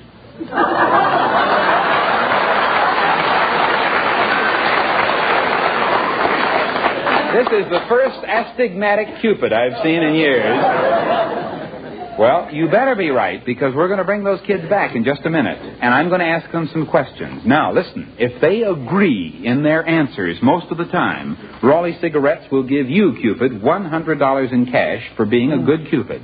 But if they disagree in these important questions more often than they agree, Mr. Marshall, look at this beautiful wedding cake coming up here. Isn't it beautiful? Has a little married couple on top, and it's all full of whipped cream and frosting. At most weddings, ladies and gentlemen, Cupid is on top of the cake. Tonight, if that couple is not well matched, our cake is going to be on top of Cupid. All right, bring out those newly mets now. Bring them back, fellas, and we will see whether Cupids get cash or cake as his reward. And here they come. Look, we're thinking of getting you two kids married. Is that cute? You're single? Yes. And you're single, of course. Uh-huh. Now I'm going to ask you some questions to see whether or not you're well matched. Carmen, do you think a couple should go steady for at least a year before they're engaged? No. Yes. No. At least just everybody keep still here. Everybody keep still. Gerald? What about 6 months? Less than a year. Yeah. And you think a year or more? Yes. Uh-huh, that's very interesting. Uh-huh. You don't agree, do you? No, you don't. I just wondered. How much money, Gerald, should a man be making before he gets married? About 75 a week. So, what do you think, Carmen? Oh, at least 50. Do you agree with her 50? Yeah, it's all right. Yeah, it's all right. All right. You agreed on that, huh? Would you like a big, expensive wedding or a small, cheap wedding, Carmen? Oh, a small, cheap one. Uh-huh. How about you? A big cheap wedding because the father pays for the wedding. Father pays for the wedding, does he? And you'd like to have a big, cheap wedding. You'd like to have a little cheap wedding. All right, I'll tell you what. That's disagreement. Very definitely disagreement. 2-1. How should the family money be handled, Carmen? Oh, through the woman. Through the what? Through the woman. The woman should handle the purse yes. strings. What do you think, Gerald? I think the one that has the most intelligence, and that wouldn't be me.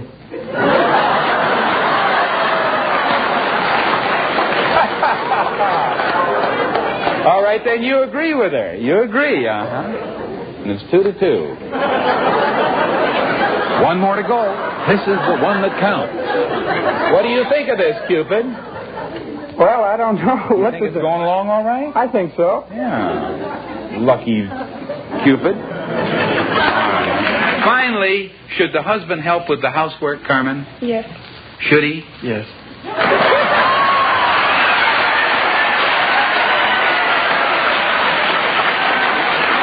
How about it, John? They agreed more than they disagreed. 3-2. Well, Cupid, I would have given odds of 20-1 against you winning out, but Cupid was right. Cupid, you shot your arrow straight. These kids are well matched, apparently.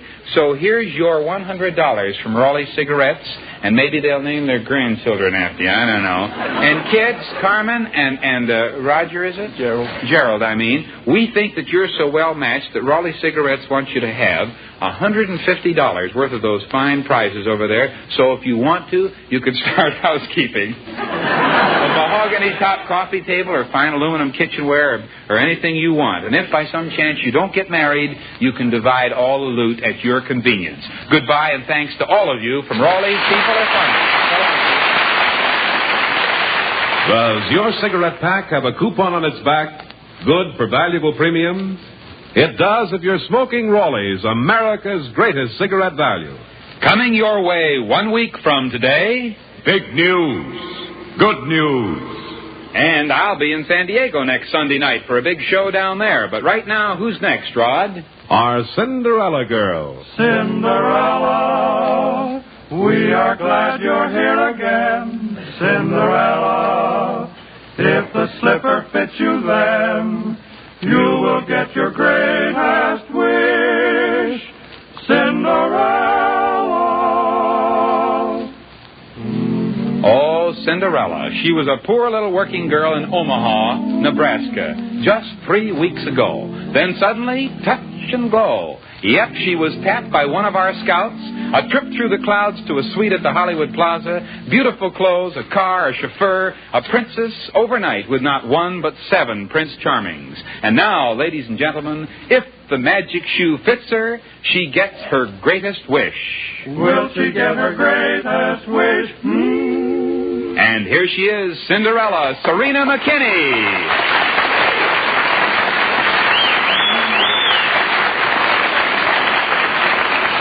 Cinderella, you're looking gorgeous tonight in your beautiful white gown, all star bedecked, and carrying an armful of roses and California flowers. Cinderella, what kind of a time are you having in California? Absolutely wonderful. I can hardly believe that a few weeks ago I was a typist in Omaha. That's right. And if the magic slipper fits, Raleigh's will grant your greatest wish, if at all possible. Have you made up your mind about your greatest wish? Yes, I have. Good, but before we get to it, tell us, what happened to you in Hollywood during the past week? For instance, what did you see? Well, I saw the Cinderella private showing of the picture, Walt Disney's Cinderella, and I enjoyed it very much. Tell me this. You were in a movie, weren't you, this week? Well, yes, I was. I was in a scene with Maureen O'Hara and Cornell Wilde and Dan O'Hurley in Sons of the Musketeers. And you actually spoke lines? Yes, I did. Did you have some action? What did you do? Oh, yes. Well, actually, I sat on Mr. O'Hurley's lap, and when he told me that my lips were too pretty to be talking and made the customary advance, I said, "Oh, no, monsieur, no." And then I surrendered. Oh, you did. And then... Sounds just like a girl from Omaha I used to know. Well, tell me this, Serena.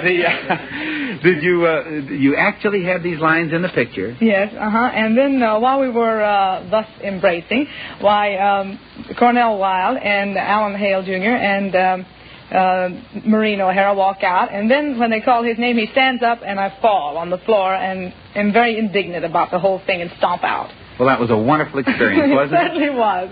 Well, now, you also have seen some movie stars this week. I understand you had an interview with Hedda Hopper. Oh, yes. Miss Hopper took me around the sets in Metro-Goldwyn-Mayer, and I met June Allison and had pictures taken with all of them, and Mario Lanza and Katherine Grayson and Elizabeth Taylor and Esther Williams, and I don't know, many more. Isn't that a marvelous thing? She's really been a Cinderella, ladies and gentlemen, and you've been hunting for Cinderella's slipper for the past 2 weeks? That's true. What happened this week in your search? Well, I went to RKO Wardrobe, as you suggested, where I found at least 5,000 pair of shoes, and I looked and looked, and finally I found one, and that said Cinderella on the strap, and here it is. Right out from the middle of the flowers, here is the slipper she found among 5,000 pair of shoes where we had it hidden, evidently, and you know it because it has the name written on it. That's correct. All right. Now, if you can try it on, and if it fits... She will get her greatest wish. Kick off your shoes, Serena. Sit right down there in the chair and try on Cinderella's shoe. Will she get her greatest wish? And now her... Well, what's happening? It doesn't fit. It doesn't go on. Oh, Serena. It doesn't fit after all this time? No. I guess it's the one we were looking for. I guess you don't get your greatest wish. Isn't that... Who is that calling down in the audience? It's Donald Duck, ladies and gentlemen, coming up out of the audience. Come on over here, Clarence Nash. This is the voice, Clarence Nash, the voice of Donald Duck. And Donald, I'll bet you're up to some of your old tricks. Why are you here? I'm ashamed of myself. I'm terribly ashamed of myself. Well, you ought to be ashamed of yourself. What did you do? I can't understand a word you're saying, Donald Duck. Speak in your own voice just for the fun of it. Oh, yes, okay. I played a terrible trick on Cinderella. Did you? What did you do? Well, I tell you, the shoe she found wasn't the real Cinderella shoe. It wasn't? It's just one that I wrote Cinderella in, and she found it, you know. Well, where's the real Cinderella shoe? Right here. You brought it? Oh, you brought it? Well, now, let's try this one on. At last, we found the real Cinderella shoe. Try it on, Cinderella.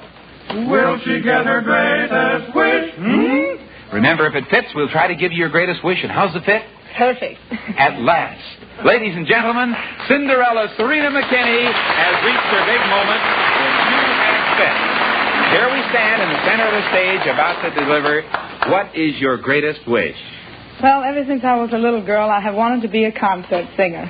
And back in Omaha, I have sung in church, and I have sung in recital, and many people have told me that I had operatic possibilities.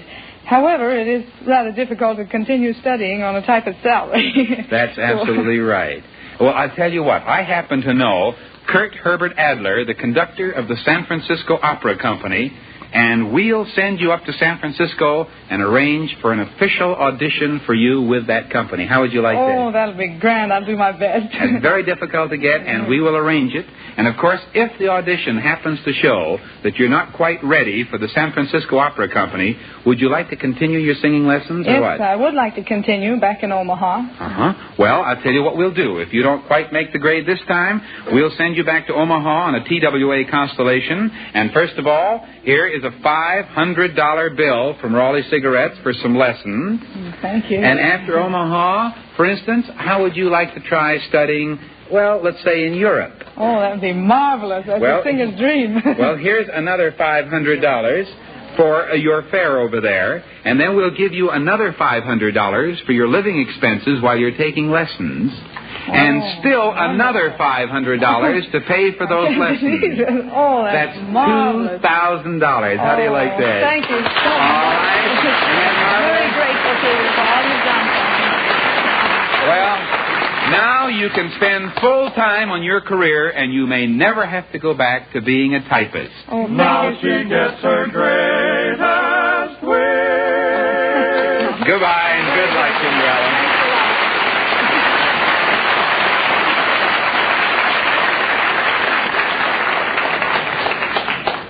Friends, did you ever notice in the cigarette ads that the people who give testimonials are usually movie stars, baseball players, or other celebrities? Well, every week I receive thousands of testimonial letters about Raleigh cigarettes, letters from just plain, everyday American men and women. And I can give you my word of honor that the writers of these letters are not paid 1 red cent for what they say about Raleigh cigarettes. Just listen to this honest, sincere letter from Paul Brown of San Bernardino, California. The other night while listening to your program, I was smoking a highly advertised brand of cigarettes which had been my favorite for years. A friend of mine dropped in and he was smoking Raleighs. I smoked a Raleigh for the first time that night and found it to be the finest cigarette I had ever smoked. I realized what I'd been missing. And besides, the other brand did not give me a profit-sharing premium coupon. What you say about Raleighs is honest advertising and absolutely true. From now on, you will have another satisfied Raleigh smoker. Thank you, Mr. Brown. And friends, take Mr. Brown's advice and switch to Raleigh cigarettes, America's greatest cigarette value. At the beginning of the program, remember we sent a contestant, a married man, up to a crowded restaurant in Hollywood to wait for a woman he thought was his wife, made up like a movie actress in a complete Arab costume, and he was to rush up, throw his arms around her, and kiss her passionately. Because she was wearing a veil, of course, he couldn't know that he was going to be kissing a stranger. They're all back now, so let's bring them in and find out exactly what happened. Mr. McDonald was the name, wasn't it? Right. Mr. McDonald? That's right. Here's your, there's some more people following you up. Here's an Arab woman. Who is she? That's supposed to be my wife. Well, what happened? I went over to the restaurant, over at Mike Lyman's. Yeah? And you were standing there in the lobby? I was standing there in the lobby, and then come a lady dressed in an Arab. I looked up, I run up, I grabbed her. I said, darling. And you kissed her right through the veil? I kissed her through the veil, and about that time, some big bruiser pushes me over in the corner. Ooh, was I unhappy with you. The bodyguard came in. Mr. Weiss, what in the world were you doing there? I was dragging him over to the corner to get hold of him. He was kissing my wife. What in the world happened to your wife, Mr. That I don't know. Well, if you turn around and look, here she comes sneaking up. She isn't dressed like an Arab at all. Not at all. Well, this was a terrible thing. Well, what was the reaction of the people in the restaurant? Well, they didn't know whether Humphrey Bogart there or whether Mickey Corn come in. I thought so. We could hear the blast clear down here at NBC. Well, Mrs. Weiss, how long have you and Mr. Weiss been married? 11 months and 2 days. And already she's out kissing men in the lobbies of strange restaurants. Mr. Weiss, it's going to be a happy ending. Raleigh Cigarettes wants each of you two couples to have $100 worth of our fine prizes. Perhaps an unbreakable vacuum coffee maker, or a tweed-covered lightweight travel case, or a 14-karat gold-tipped pen and pencil set. Anything you want. Bodyguard, Kisser, Arabian, and the Innocent Wife. Goodbye from Raleigh's People Are Funny.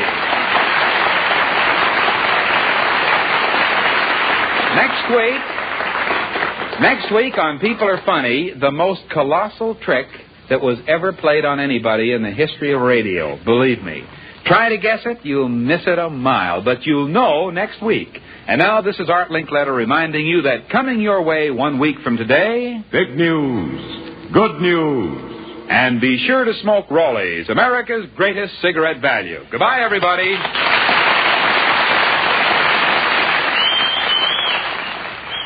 I like a man who smokes a pipe. Yes, women prefer men who smoke pipes. And pipe smokers prefer Sir Walter Raleigh, the quality pipe tobacco of America. Men look like he-men when they're smoking pipes. And real he-men naturally prefer Sir Walter Raleigh.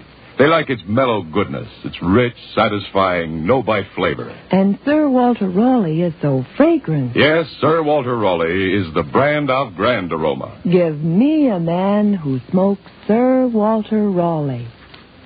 Next week, the greatest trick ever played on radio. Be sure to listen. And now this is Rod O'Connor saying goodbye for Raleigh's People Are Funny, transcribed from Hollywood.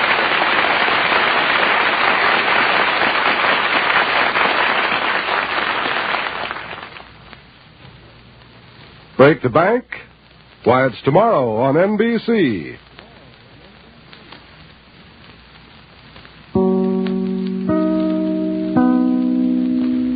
You mean it's happened?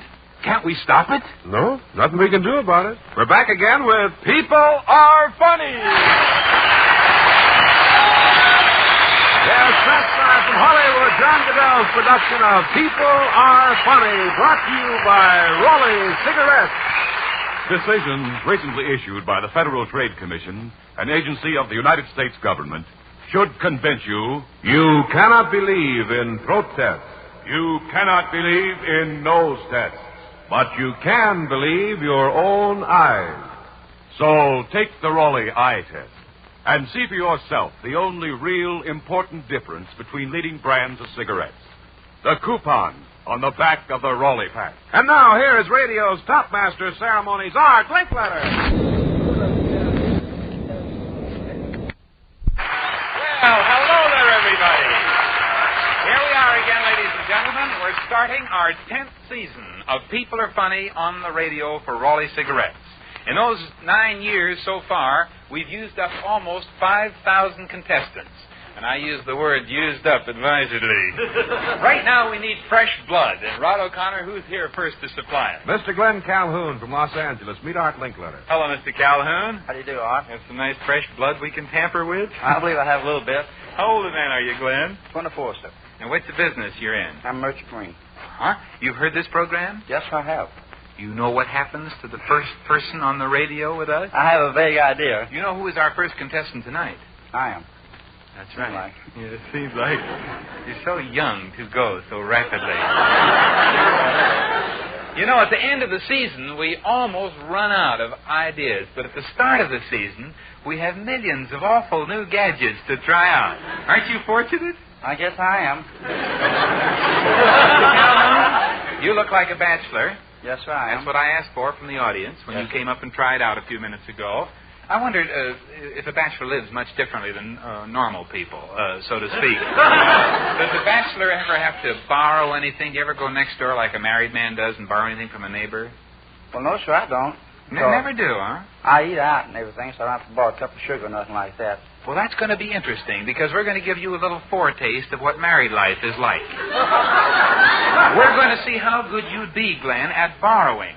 Do you have any idea, for instance, what we might send you out to borrow? I don't have any idea. Uh-huh. That's just as well. You're happy up to now. Mr. Calhoun, you're going to a new neighborhood to try to borrow some total stranger's wife and child. Yes, that's the most unusual thing we could think of. Now, here's the plot. We have rented temporarily an apartment for you in a neighborhood where there are lots of children. Now, Mr. Atkins will take you over there. You rush around from door to door in the neighborhood and try to borrow a family. You see this man standing here? Have you ever seen him before? No, sir, I haven't. He's your rich Uncle Dudley tonight.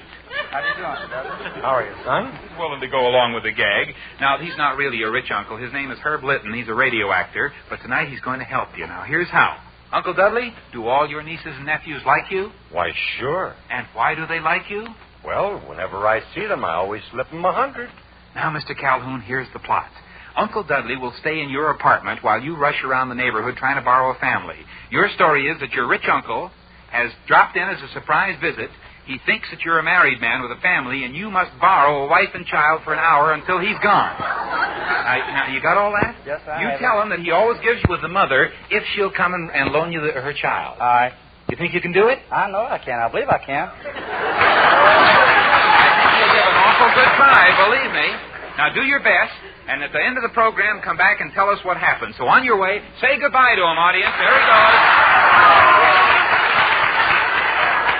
He's really an enterprising character, isn't he? I think he'll do it if it's possible. And boy, what a spot he's going to be in. We didn't tell him everything, of course. In the first place, Mr. Irvin Atkins will only steer him to one house. We'll let him pick the rest out by himself. But at this first house, when he opens the door, what he's going to see in the doorway. And remember, Uncle Dudley said he always slips him $100, which he's going to divide with the housewife. He didn't mean $100. 100 pennies is all he meant. I don't know what she'll say when she gets 4 bits for loaning her child and herself for an hour or two. We'll find out, and there are a few other things en route for Mr. Batchelor. The deal's going to net Mr. Calhoun more than $50, isn't it? Oh, Mr. Calhoun will make more than $50. He'll get $100 worth of fine Raleigh prizes when he comes back. And they're all up here, folks. You notice these? A pop-up toaster. There's nothing like a pop-up toaster. Nationally advertised at $18.95. A deluxe 8-cup vacuum coffee maker, original windproof lighter, 1 zip and it's lit, a nationally known split bamboo fly rod and reel, a $33 value, handsome lightweight luggage, and, well, there are dozens of other things. Every one is the best of its kind. Top quality, nationally advertised. They're all Raleigh cigarette premiums, and you can get them just like gifts. Just smoke Raleigh's and save the coupon. And remember, you cannot believe in protest. You cannot believe in nose tests. But you can believe your own eyes. So take the Raleigh eye test and see for yourself the only real important difference between leading brands of cigarettes. The coupon on the back of the Raleigh pack. And now I'm coming down in the audience with a prize for somebody sitting out there who doesn't even suspect they might be in line to win a prize tonight. Do we have any engaged couples here? Anybody who's planning on getting married in the next few days? There's a hand back there. Let's see. How soon are you getting married? Sunday. Sunday, uh-huh. Where's the fella? Right here. You're the fella. Well, how do you do? What's your name? Rudy. Rudy who? Schmidt. Hello, Rudy. Getting married on Sunday, huh? Who was the one who did the proposing? He's in the proper days. He doesn't know where he is or what. Do you remember? Huh? Yeah, I did. You did, uh-huh. Oh, that's wonderful. Well, where are you going to honeymoon? That's not been decided on yet. Uh-huh. I think, I don't know whether we're going to have a honeymoon. He has to go in the Marines. You're going in the Marines when? Monday. You're supposed to go into the Marine Corps on Monday, and you're getting married on Sunday. Well, you will spend your honeymoon at Camp Pendleton. A wonderful place for a honeymoon. Well, here's the prize I said we had for some engaged couple, but I think I'll let a gentleman sitting a couple of rows behind you give it to you. Have you ever seen that man in the second row back there before? No, I haven't. It's your commanding officer. This is Colonel Brower, the director of the 11th Marine Corps of the Reserve District. How do you do? Let's give the colonel a practice salute, Private. Listen. Oh, that's a fine salute. Colonel Brower, this young man has a prize coming to him. Do you have any idea what kind of a prize we could give him? Yes, sir. I'm very happy to present him with 15 days additional time in order that he'll have the opportunity to enjoy a little honeymoon. Here are your orders, son. What do you think of that, Private, huh? Stand up there.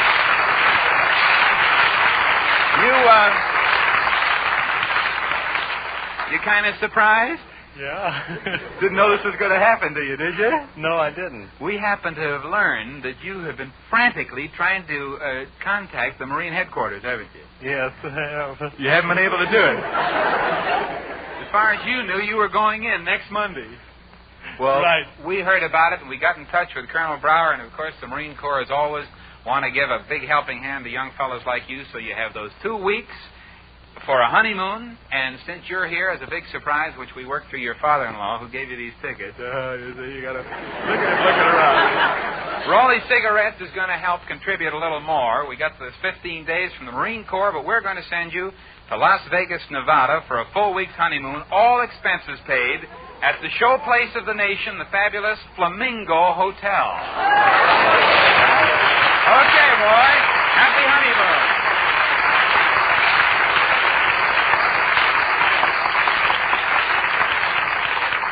Don't worry about him, folks. He'll be breathing again in just a few moments.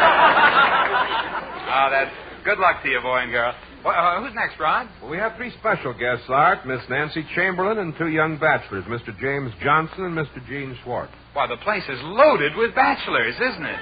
But this time, ladies and gentlemen, we have two guys and only one gal. And it looks like a triangle. I happen to know that it is a triangle, and it's my job to see what can be done with a triangle. Let's talk to the young lady first. Your name is? Nancy Chamberlain. And where do you work, Nancy? At Water and Fish. Are you a secretary or what? I'm what they call a service cashier.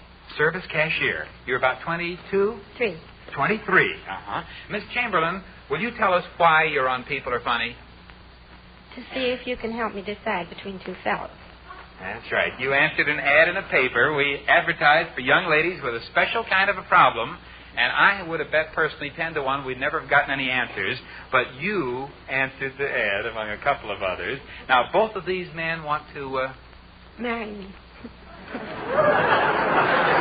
you can't... I can't decide. You can't decide which one.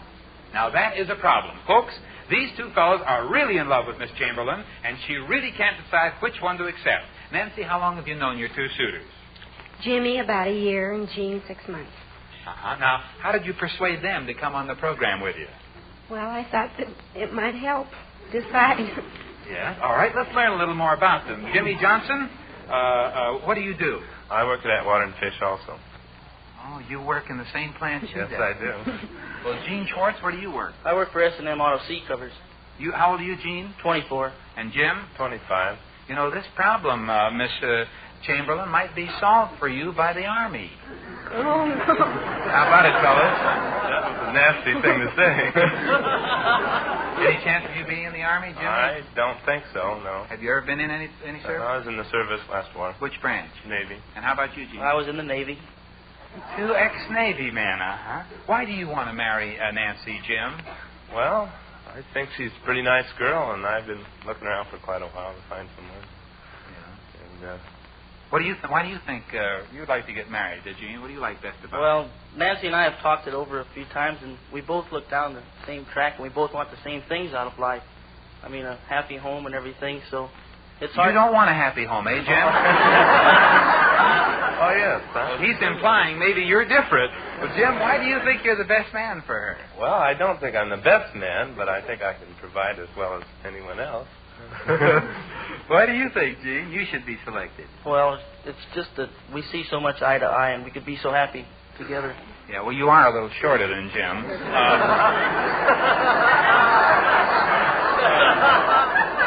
Jim, where did you propose to her? Well, in an automobile. How about you, Gene? In an automobile. One of you is the man for her, and I'd like to help you make up your mind, Miss Chamberlain.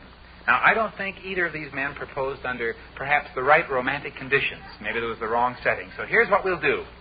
For only one of you two men, we will furnish one of you with a beautiful, sleek English Jaguar Sport Roadster to take Nancy to Ciro's for dinner and dancing and a long ride up the coast past Malibu in the moonlight. How's that sound? That sounds pretty nice. So far. Now, here is the only question. Nancy, which of these fellows do you want to take you on this gay, romantic world? I don't know. I have an idea, but Mrs. Linkletter was rejected. Now, right back where we started. To settle this some way, what we need is a good impartial judge, and we just happen to have obtained a judge for these two fellows for this evening.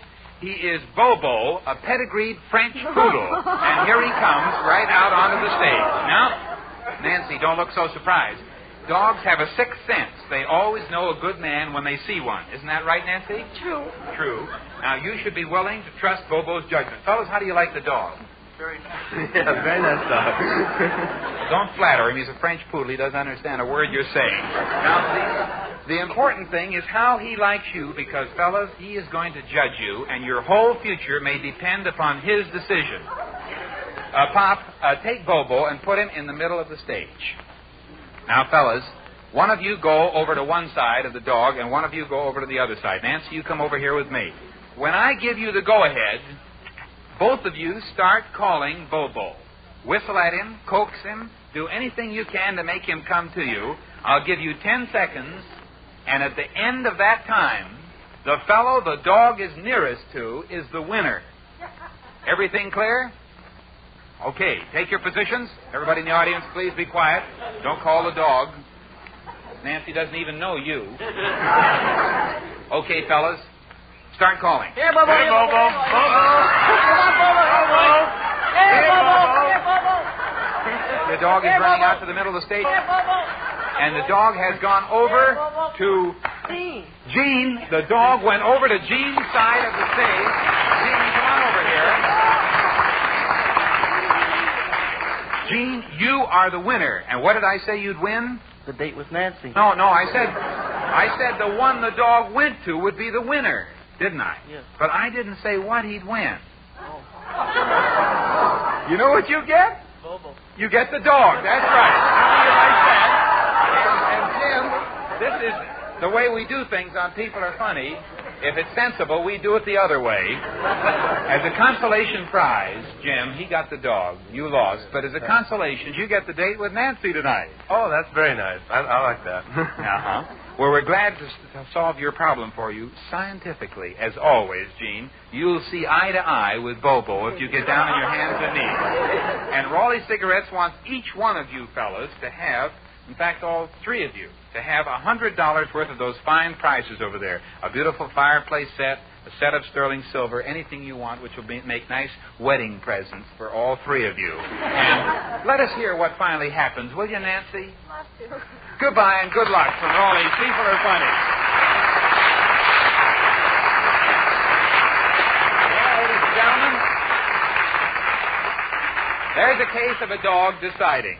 But now I'm coming down in the audience to pay somebody for talking at the rate of $5 a word. Let's see a hand right here. Anything you want, which will make nice wedding presents for all three of you. And let us hear what finally happens, will you, Nancy? Love to. Goodbye and good luck from Raleigh's People Are Funny. Well, ladies and gentlemen, there's a case of a dog deciding.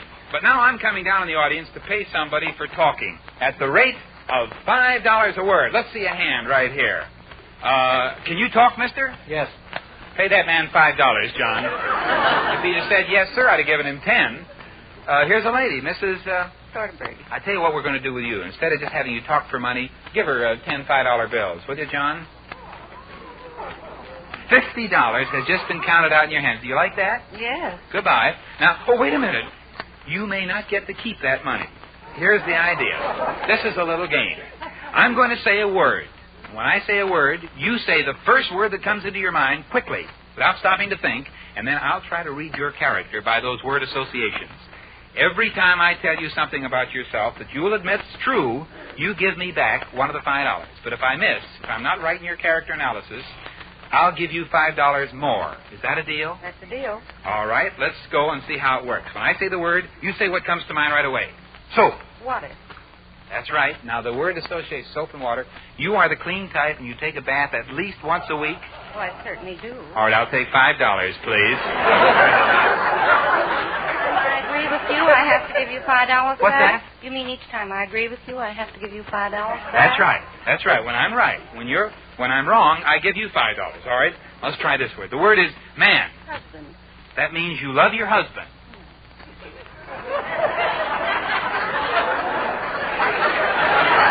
You don't love your husband?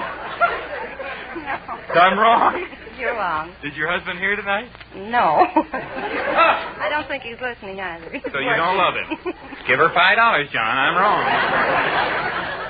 Hands. Feet.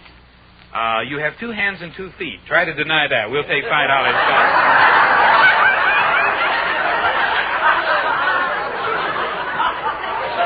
We're going to get our money back or break her arm. All right, let's try this one. Fly. Water. That means that you're a good, clean housewife and there's no vermin and lice and flies crawling around your house. No. You're not a good housewife? Mm-mm. I'm wrong? You have a dirty house? I wonder what she'll admit to for $5. Give her another $5. Let's get out of there while we're still ahead. Okay, Ron, who's next? Mr. Robert Songer from Los Angeles. Meet Art Linkler. Ladies and gentlemen, we have coming up to the microphone now Mr. Songer. How old are you, sir? 75. 75. Uh-huh. And are you retired? No, I'm just tired, not retired. Oh, you're more tired than retired. What business have you been in all your life, Mr. Songer? Ranching mostly.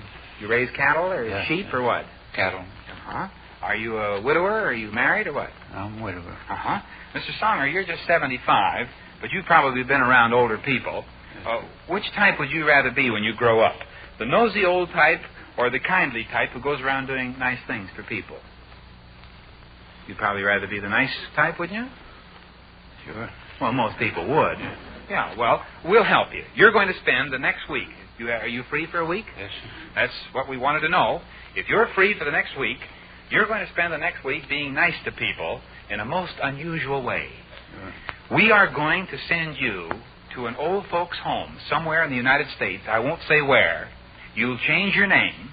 You'll change your character. Because for 1 week, we're going to make you the nosiest old man in the whole world. In other words, we want you to go there and pry and ask questions and find out about people. Can you be nosy?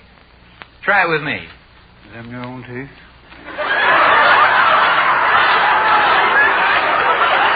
That's good enough.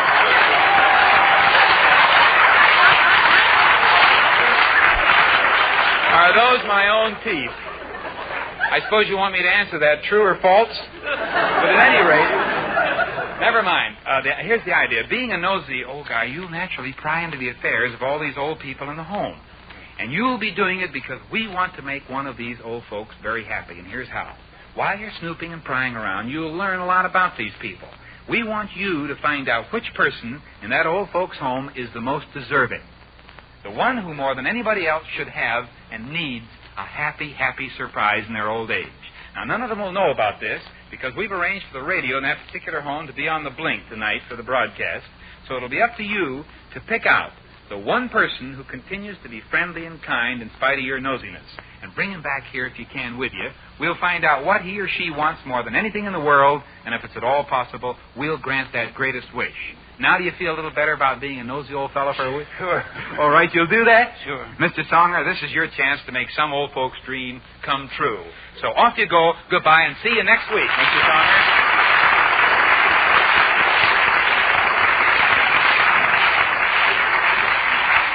Friends, Fort Pearson is giving smokers the famous Raleigh eye test in the Prudential Square drugstore in Los Angeles. Let's listen in. Pardon me, madam. May I ask your name? Mrs. Salem. Well, thank you very much. Miss Salins, I see that you're a cigarette smoker. Well, tell me, please, have you ever heard of throat tests and nose tests used to advertise certain brands of cigarettes? Yes, I have. Well, Mrs. Salins, decisions recently issued by the Federal Trade Commission, an agency of the United States government, appointed by law to safeguard the American public against false and misleading advertising claims, should convince you and every other intelligent smoker that you cannot believe in throat tests. You can't believe in nose tests, but you can believe in your own eyes. So, Mrs. Salins, I want to give you the Raleigh eye test so you can see for yourself the only real important difference between leading brands of cigarettes. Now, look, Mrs. Salins, let's compare your package of cigarettes with a package of Raleigh's. Let's turn them around so you can see their backs. Now for the eye test. Do you see the difference between Raleigh's and the other leading brand?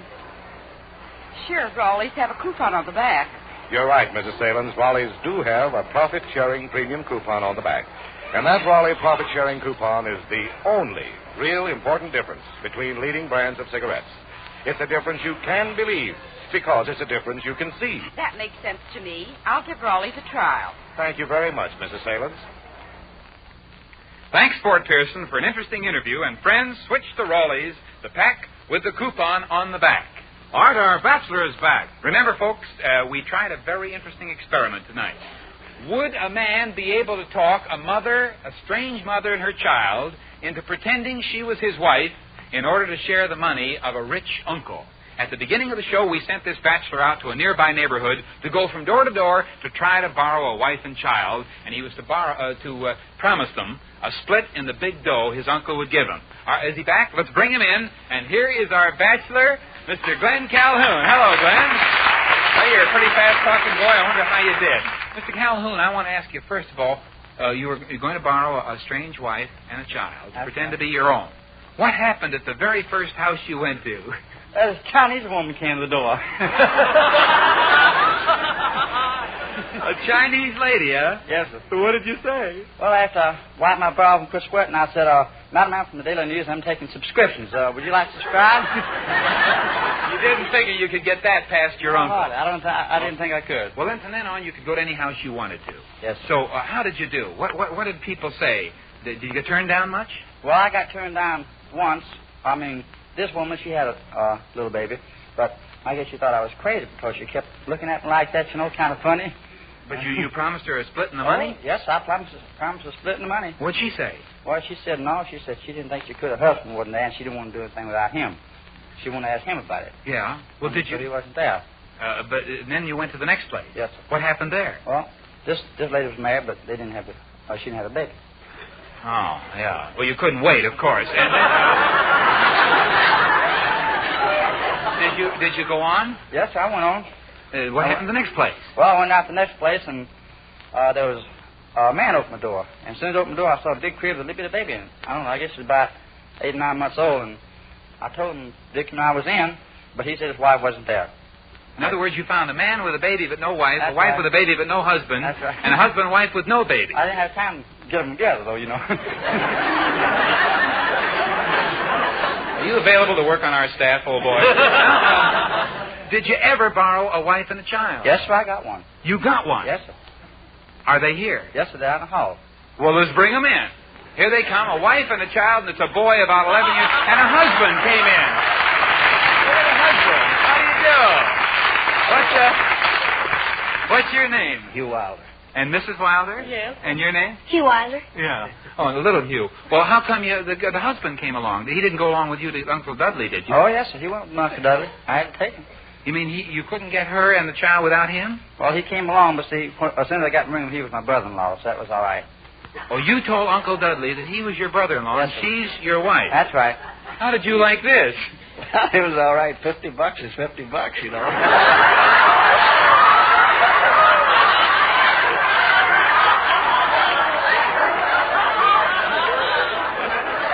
Well,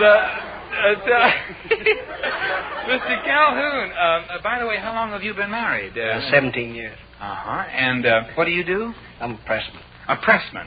Uh-huh. And what did you think, Mrs. Hughes, is it? Hugh. Hugh, what did you think when this fellow came to the door? Did you answer the door or your husband? My husband went to the door. It was unusual, but since it was just next door, I didn't think anything could happen, especially if he went along. Well, you did. What was your first thought, Mr. Hugh? Wow, I kind of thought he was maybe drunk or something's wrong with him. But then when you saw that he was all right. I could see he was sober, and so he explained it'd be right near there, and I was going with him, so I knew nothing happen then. Yeah. Well, then you went over, did you? Yeah. Oh, yeah. Well, what happened when you went in the room? There was his rich Uncle Dudley. Uncle Dudley. Well, what did Uncle Dudley say or do? Well, he's kind of affectionate. Kind of affectionate. Well, when he met his favorite nephew's wife, what did he do? Well, he put his arms around me and kissed me, you know, like he was glad to see me. What did you think of this, Mr. Hugh? A kiss, $50.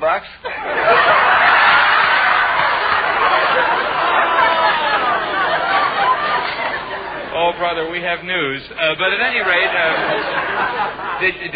did you deliver the money? What happened?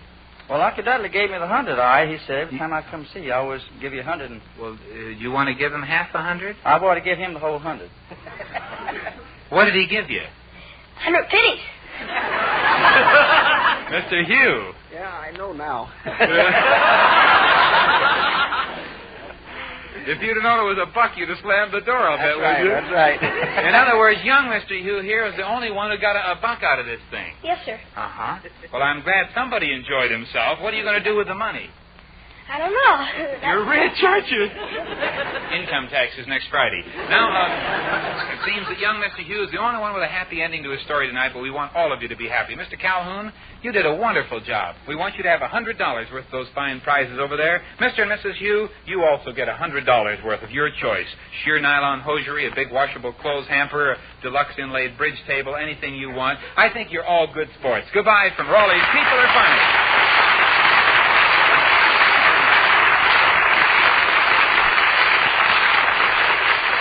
Coming up soon on People Are Funny, ladies and gentlemen, the greatest manhunt in history. Listen next week and learn more about it. Now, this is Art Linkletter saying goodbye and reminding every intelligent smoker to take the Raleigh eye test. See for yourself the only real, important difference between leading brands of cigarettes, the coupon on the back of the Raleigh pack. Goodbye, everybody. Pipe smokers, you'll like Sir Walter Raleigh, the quality pipe tobacco of America. Never bites, never leaves a soggy heel in your pipe. Sir Walter Raleigh smokes extra cool with a rich, full-bodied flavor. You'll like everything about Sir Walter Raleigh. Next week, our nosy old man returns with somebody from the old folks' home. This is Ron O'Connor saying goodbye for Raleigh's People Are Funny transcribed from Hollywood. Have you heard? Groucho Marx is coming October 4th to NBC.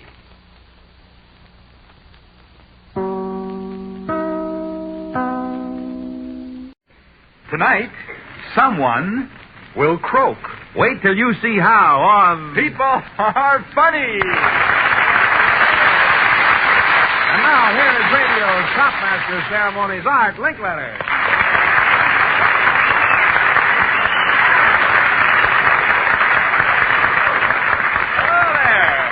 Oh, boy, are people funny. Even animals are funny. Did you hear about the farmer up in Salt Lake City? His house caught on fire. He had the watchdog. So faithful, he kept the fireman away. The whole house had been burned down. Really happened. May happen yet tonight, huh, Rod? Right. Who's first on the show tonight, Mr. O'Connor? Mr. William Scherer from Louisville, Kentucky, Mr. Linkletter. Hello, Bill. Hello, Art. Do you believe the old saying, the old wives' tale, I guess you might call it, that you get warts on your hands if you handle frogs? No. You don't believe it? No. We'll find out. What do you care if your fingers look like old pickles? I guess, Bill, that you are single? I am. And what business are you in? I'm in the Naval Reserve waiting for my orders to go into the Army. Your period of waiting is over. You're ready to go into action tonight. Mr. Scheer, for the next 30 minutes, at any rate, you are a hunter. Boys, get the hunter's cap, put it on him, give him the big net, bring out the spear, bring out the hip boots. Have you got any idea what you've been hunting? I have no idea. Uh-huh. Give him the hunter's call, will you? Blow that. Don't you recognize that? That's the call of a frog for his mate. Yes, Mr. Scheer, tonight you have been a frog hunter, let us say. Your bag of game, where is it, fellas? Bring out the gunny sack with a lot of big, beautiful, dead frogs inside of that. I'll tell you what you're going to do, Mr. Scheer, what every hunter does when he comes home with extra game. He's going to share it with his neighbors. You don't live around here, do you? No, I don't. We don't care.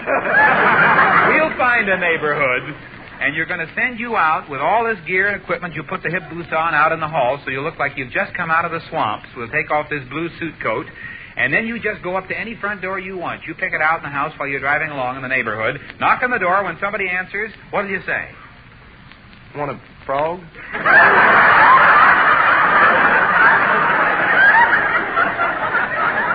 That does seem a little inadequate, doesn't it? Now, I tell you, figure up some cute little story like you can say, I'm new in this neighborhood, and I know you'd like to have a couple of lovely, edible frogs I just caught. How old are they? The frogs? They're brand new caught. We killed them up in the vice president's office right here at NBC this afternoon. And then, of course, after you say your story, you reach in and pull out a frog and hand it to them. Mm-hmm.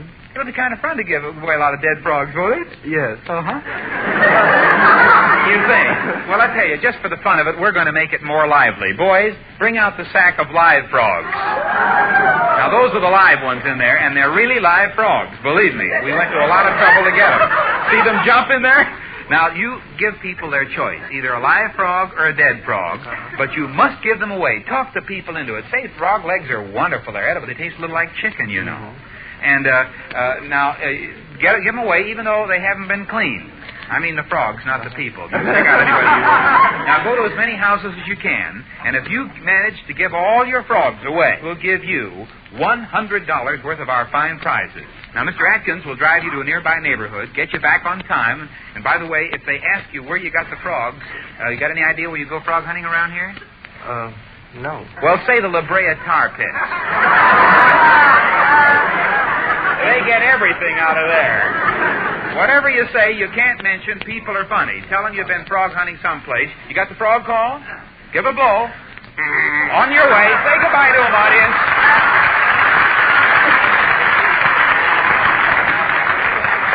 There goes old Hop-Along Shear. Remember, if he doesn't get rid of the frogs, he doesn't get the $100 worth of prizes. But now get this. If he does get rid of all the frogs, wait till you hear what happens then. He'll be in even worse trouble. Well, anyway, I hope he wins something. $100 worth of those big premiums over there, for instance. A wonderful $21 combination electric grill and waffle iron. Handsome man's sports shirt in your choice of smart colors. A new streamlined electric iron with temperature control and dozens of other things. Every one the best of its kind, top quality, nationally advertised. Art, our next contestant is Miss Margaret Roth from Los Angeles. Well, Miss Roth, do you enjoy new experiences? Oh, sure. Lots of fun. Well, you're going to have one tonight. What do you do for a living, Margaret? I'm a home economist. I help demonstrate things, too. Well, you're going to demonstrate something tonight. You're a pretty good talker, aren't you, Margaret? Well, you have to be in your line. Make a stab at it. As a home economist, you know that almost every woman listening in has at some time or another, including yourself, borrowed from friends and neighbors. Oh, sure. Well, what have you ever borrowed? Oh, clothes, various articles of wearing apparel, food. When you're short of something. Yes, whatever you want to borrow. Now, before we went on the air, you recall Mr. Goodell here asked you for the phone numbers of some of your married friends who live around Los Angeles? That's right. Mm-hmm. Well, we checked, didn't we, John? Right. To see if those friends were at home. And the second number you gave us answered. We just said, oh, sorry, wrong number, and hung up. So we know they're there.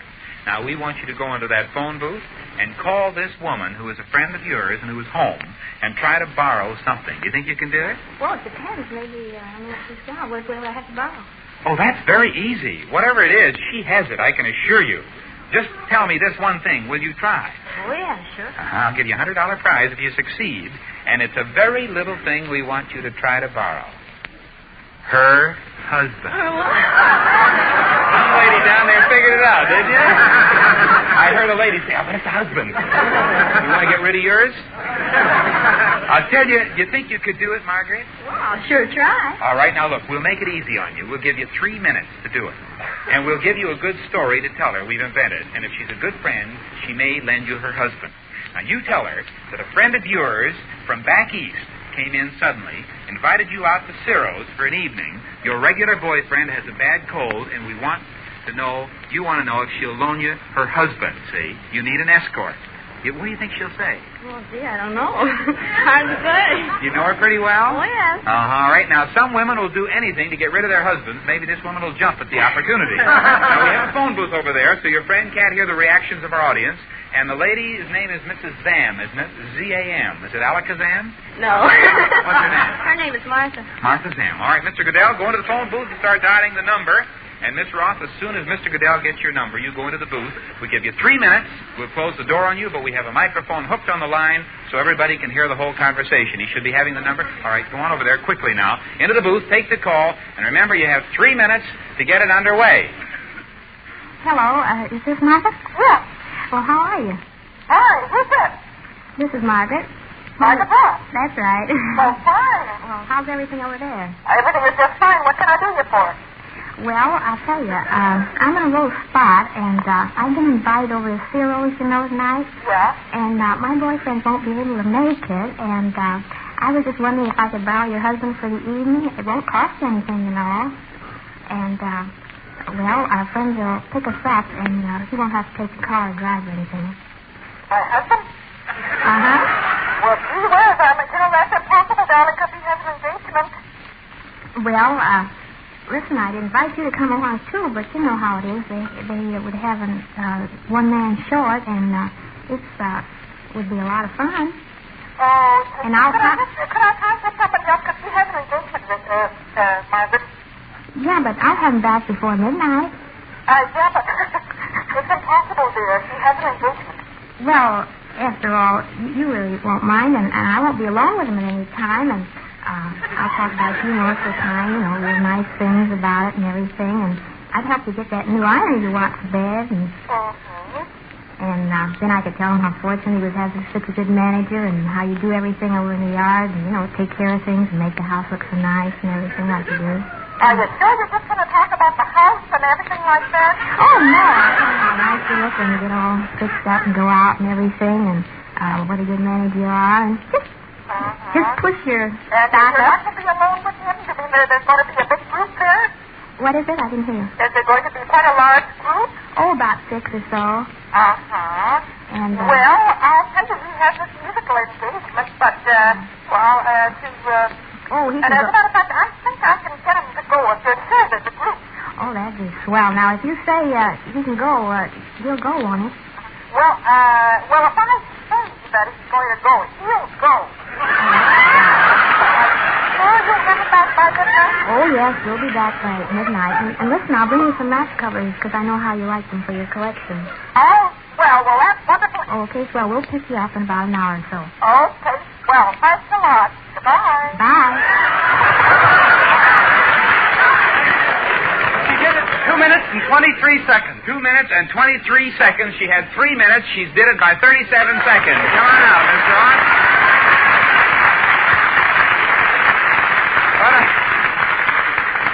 The biggest laugh I got out of the whole thing? She says, if I say he goes, he goes. You have won the $100 prize, and of course we'll phone her right after the show and invite her and her husband to go along on the party. And before you go to Ciro's, don't forget to pick out $100 worth of those fine prizes over there. Many-purpose combination electric grill or a deluxe inlaid bridge table or anything you want. Goodbye and thanks from People Are Funny. Now, Rod, who's next? Mr. Clyde Brennan from Los Angeles. Meet Art Linkletter. And here he comes, dressed in an old-fashioned bathing suit. Hello, Mr. Brennan. How do you do, sir?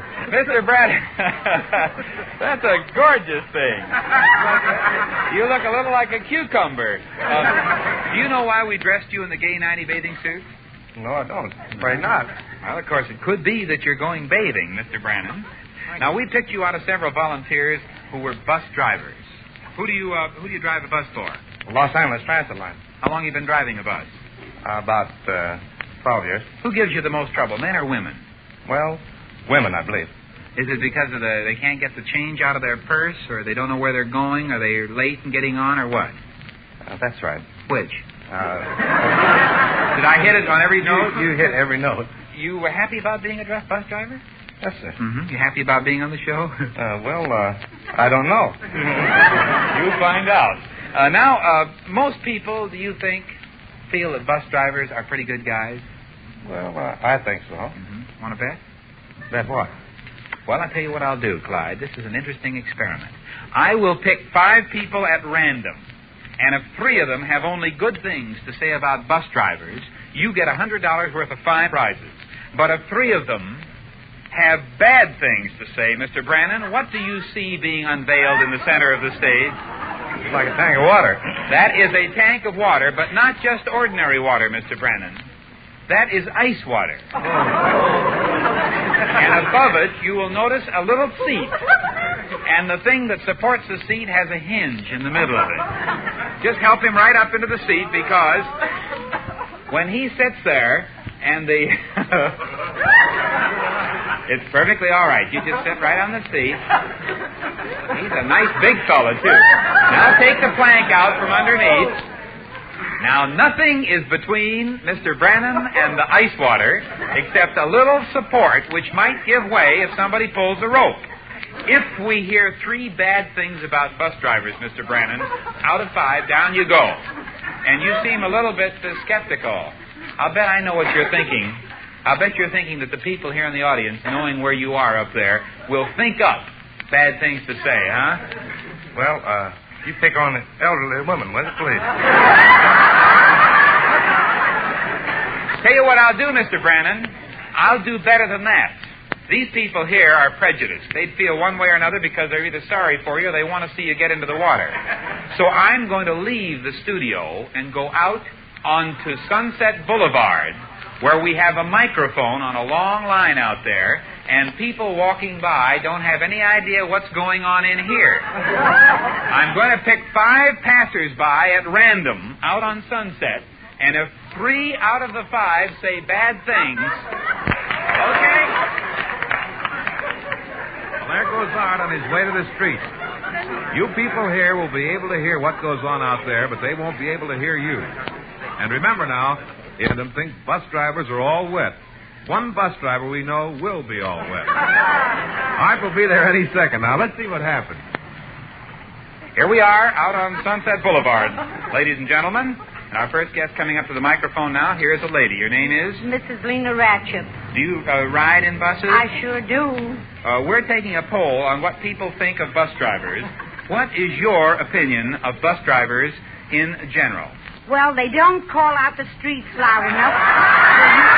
Then you go out of your way, maybe 2-3 blocks, and you have to go back. You tell them about it, and they say, well, madam, I couldn't help it. That's a rather poor opinion of bus drivers. That's right. They should talk a little louder or have them install speakers in their buses so that people wouldn't drive past their destination. Thank you very much. Well, that is bad. Your name, sir? Harry B. Thompson. We're having a little poll out here on the street trying to discover what people think of bus drivers. In general, what is your opinion? They pull away from transfer points entirely too fast. You can't make connections. In other words, even if they see you running up, they may not wait for you. You think they were going to the races? Well, I'd say that's 2 bad opinions. Thank you very much. Could we get your name, please? My name is Dick Walsh. Uh-huh. What is your opinion of bus drivers? Say, we on the radio? Yeah, this is Coast to Coast Radio. I ain't got nothing to say. Nothing. All right, now, wait a minute. If you don't want to express opinion, that's all right. Here's our next guest, another man, wearing a light top coat. Your name, sir? Harry Martin.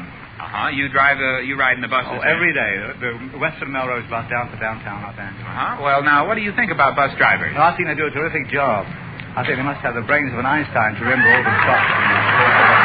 Some of these old dodgers that get on and start fumbling about for their monies and change. They can't get hold of the stuff, and the people waiting behind to try and get on. And these bus drivers keep their temper like angels. I think they're terrific. Oh, that's fine. You like bus drivers. That's 2 bad and 1 good so far. Here's a lady, Mrs. Thelma Hanson. What is your opinion of bus drivers? I think they're very nice and always very polite. All the time, it's very nice and very polite. All right, thank you very much. That's 2 good and 2 bad. Let me get this lady with the little cherries up on her hat.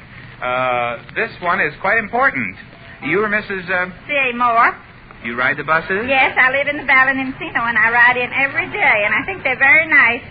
There's one old man on our line that gets a little crowded late at night, but I think it's because he's so old. Otherwise, they're very nice to me.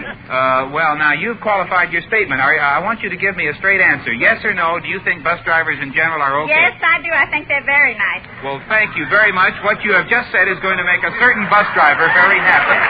Thank you. You ask anybody who listens to People Are Funny, and you'll know why. Well, Mr. Brannon, you won your bet. Help him down from his perch, fellas. And after the program, he gets to choose $100 worth of prizes. Handsome wristwatch, fine tailored sports jacket, anything he wants. There's Art. What do you know? He did it. Mr. Brannon, were you a little nervous?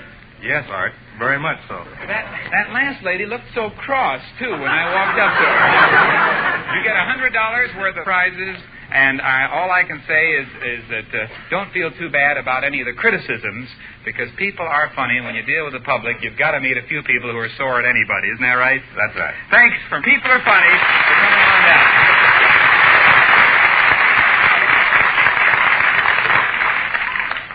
Shucks, we got the tank and everything and that ice-cold water going to waste. Anybody like to jump in? Who's next, Rod? Mrs. Frances Anderson from Los Angeles. Meet Art Linkletter. Hello, Mrs. Anderson. Hello, Mr. Linkletter. You look like the kind of a lady who never gets into trouble. No, I don't. But there is always a first time. There is. This may be it. What do you do, Frances? I'm a housewife. And Mr. Anderson is a... He's an electrical engineer. And you have any little... Yes, I do. Not so little. 2 boys, quite big. Good for you. You look as if they'd be very young. No, one's over 6 feet. Really? You must have some magic mud pack or something. Mrs. Anderson, what were you asked to do when you were first chosen from out of our studio audience to be on the show tonight? I was given 5 envelopes and told to write my name and address on each one. Now, for doing that simple little stunt, you get $100 in cash. Ooh-wee. Wasn't that easy money? Lovely. The easiest I've ever made. Now, there's just one little catch. As soon as you wrote your name and address on those 5 envelopes, we changed your prize money, that $100, into $20 bills, and we put 1 into each of those envelopes. Would you like to know where they are now? I certainly would. So would I. Because right after you addressed them and the $20 bills were put inside, they were taken out and dropped on sidewalks around town. Now, those envelopes are all stamped and addressed to you because you addressed them yourself. Yes, I did. But they are not sealed. So to get your $100 prize money, Mrs. Anderson, all you have to do is to wait until people pick them up and mail them to you. You mean I'm really trusting the public? You have How to. do I know they'll do that? That's what we want to find out. Are people honest with other people's money? Very clever of me to use your money for this experiment, isn't it? Very clever. Now, don't worry. We've made it easy for you. We did not seal the envelopes, and inside each envelope, along with the $20 bill, is a letter. Here's a copy of it. Would you read it? It says, Dear Francis, understand you're short of dough lately, so here's the $20 I owe you. Regards, George.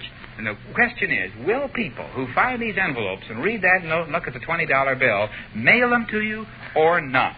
And we'll find out, because now we want you to go home and wait for the mailman. And next week, come back and we'll get a report on whether or not people are honest. Okay, Francis? I certainly will. See you next week.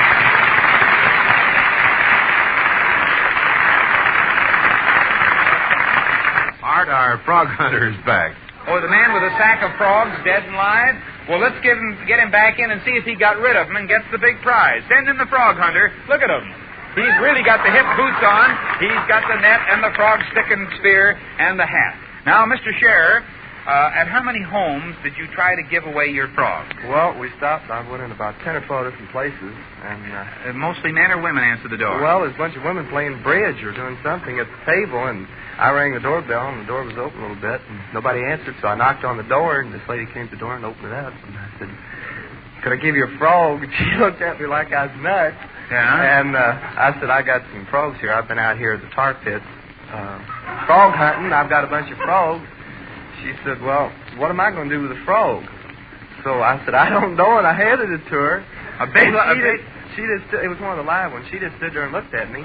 So did she take it? She took it, and there was some kids standing there, and this little girl was coming down the steps, and I run over to the house next door, and I run over to her, and I said, hi. She said, hi, and I handed her a frog, and it jumped out of her hand, and probably this other woman is using it right now for a bridge prize. They use anything for a bridge prize. And this little girl, was she scared of the frog? No, she wasn't scared. She took it in her hand and it jumped off, and the 2 dogs and a cat took out running after it. And I was running after the dogs and the cat trying to catch the frog. Sounds like a very interesting evening for a boy with nothing to do. Did you give away more live or more dead frogs more easily? I gave away the dead frogs easier. They didn't want the live ones? They said they could cook the live ones, but the dead ones, but the live ones they couldn't do anything with.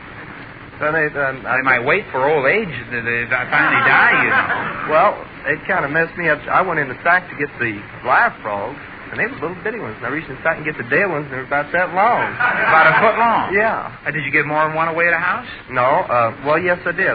This one woman on the porch, I gave her one, and there was 2 of them standing there talking. I ran up and I asked her if she would like to have some frogs, and she slammed the door and hollered, no, get away from here. Yeah. And, scared of frogs? Yeah, and so this other Must be a Democrat. This other lady was coming off the porch. I asked her, and she said, my son likes frogs. So I said, well, here you are. Here's one. I threw one in her hand. Wrapped it up in paper for her. She wouldn't touch it. Yeah. Well, I notice you're getting warts all over you here. I got it all over me, whatever it is. Don't get any on me. Now, here is that big question. Did you say you gave them all away? I gave all I had with me away. Well, that's wonderful. The Navy needs a man like you. As a matter of fact, that means you win your prize. $100 worth of those premiums over there, a complete fishing outfit, a big electric lantern for frog hunting, anything you want.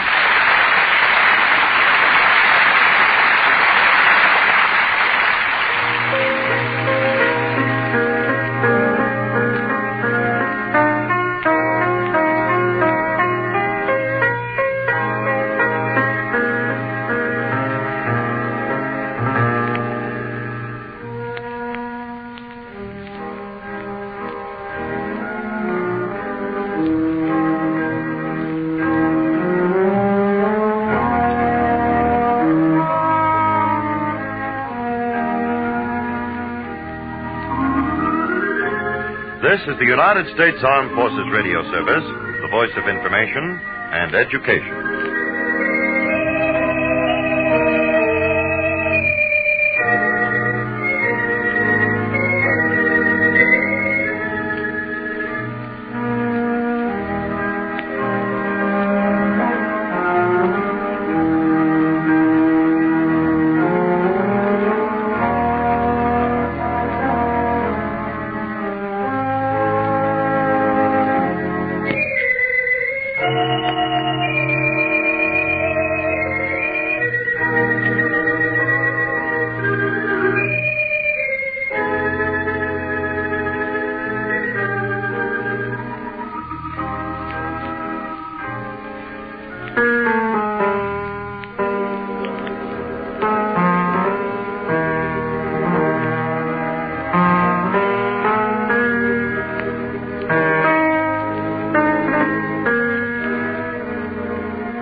The most unusual movie premiere in Hollywood history.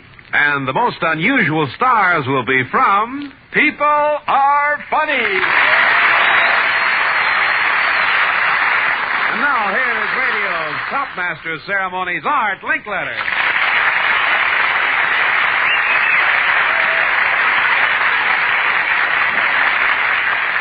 Hello there. You know, a couple of weeks ago, one of our volunteers from this show gave away a dozen dead frogs in a nearby neighborhood, and then learned too late we'd put a $100 bill in one of them. He went back to the neighborhood, said he was a frog inspector, and managed to find the right frog, and he got his $100 bill back. So now everybody's happy, except the frogs, of course. Okay, Rod O'Connor, who are we going to make unhappy tonight? Mr. Alan Glanville from San Pedro, California. Meet Art Linkletter. Hello, Alan. Hello. You're not really from San Pedro. No, Art, I'm from England. I'm just staying in San Pedro right now. Which part of England? From Sussex. And what are you doing in the United States, Alan? I'm studying commercial fishing methods over here. Both the stream and ocean? No, merely ocean. Uh-huh. Are you married or have you been caught? No, I'm still running. Good for you. Well, Mr. Glanville, you were picked out of the audience from among a number of people who said that they liked music. What particular interest would a commercial fisherman have in music? Well, I have a hobby of music, and I make a point of going to whatever operas or concerts I can. Oh, well, then with your background, you'd perhaps be able to say that you could tell fairly good music from mediocre music? Oh, absolutely. Uh-huh. Well, then, we'd like your judgment on these two musicians that you're going to hear in a minute. And they're back of the curtains on center stage, so you won't be influenced by their appearance. Just the music, and then you tell us what you think of them. All right, let's hear from the first musician, and listen carefully, Mr. Glanville.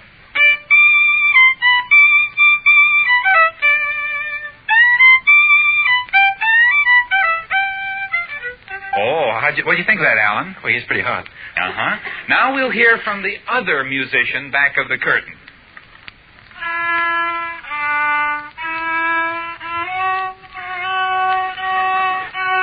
All right, Mr. Glanville, that's all we can stand. That's all time we have for right now. Mr. Glanville, you've heard both musicians. Which do you think is the better? Well, I think the first one was. That's right. Do you think, for instance, that people would pay more money to hear him play, that is, the second musician, than the first musician? Oh, no, I think the first man would get the... most money. Most money, naturally, yeah. Want to bet? Well, what's the bet? Oh, $100 worth of premiums against a bucket of ice water. Don't you think that's fair? Ice water? What happens to the ice water?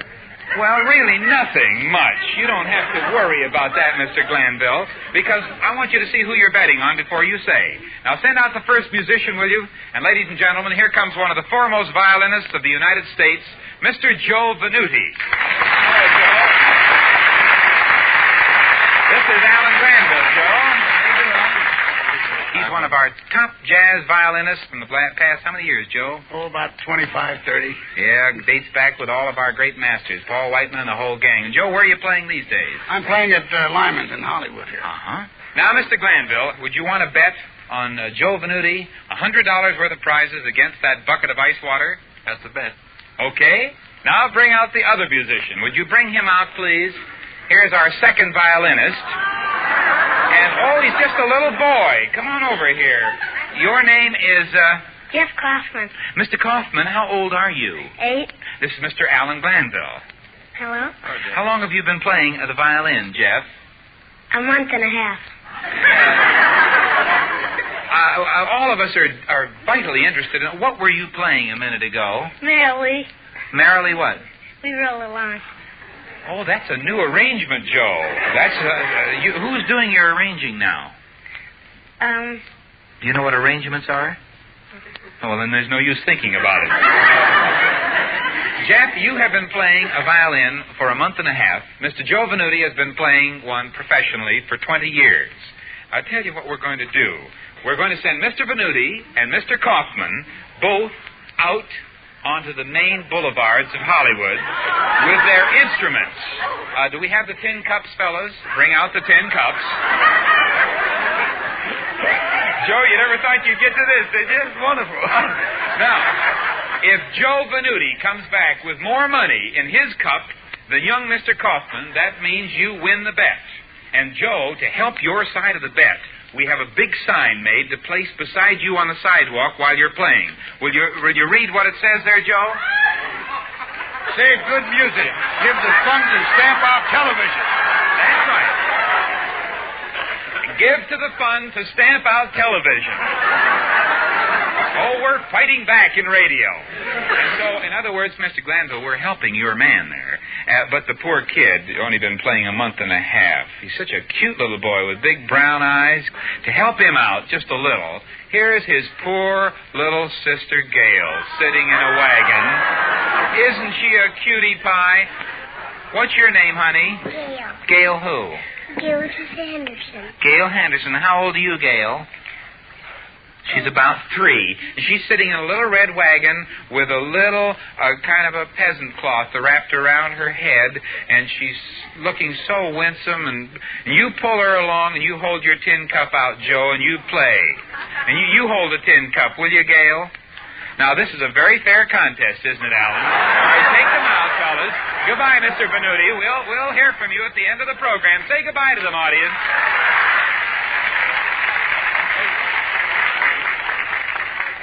Now, Mr. Glanville, as you can see over here in America, everything is absolutely fair. What a report they'll get back in Sussex. I used to drive one of those things. Oh, no, it's an Essex. Mr. Glanville, just so you'll be ready in case you lose the bet, would you mind going over there and sitting down under that bucket of ice water during the show? Fellas, put a rubber sheet around him. That's right. Now, when Joe Venuti and the young Mr. Kaufman come back at the end of the program, if Joe has made more money than the kid, Mr. Glanville will get $100 worth of premiums. But if the little boy makes more money, you'll find your musical judgment is all wet, Mr. Glanville, and so will you be. Listen to the bountiful premiums that you won't get if you lose, and they're all on display right over here. A beautiful automatic electric percolator that retails for $10.95.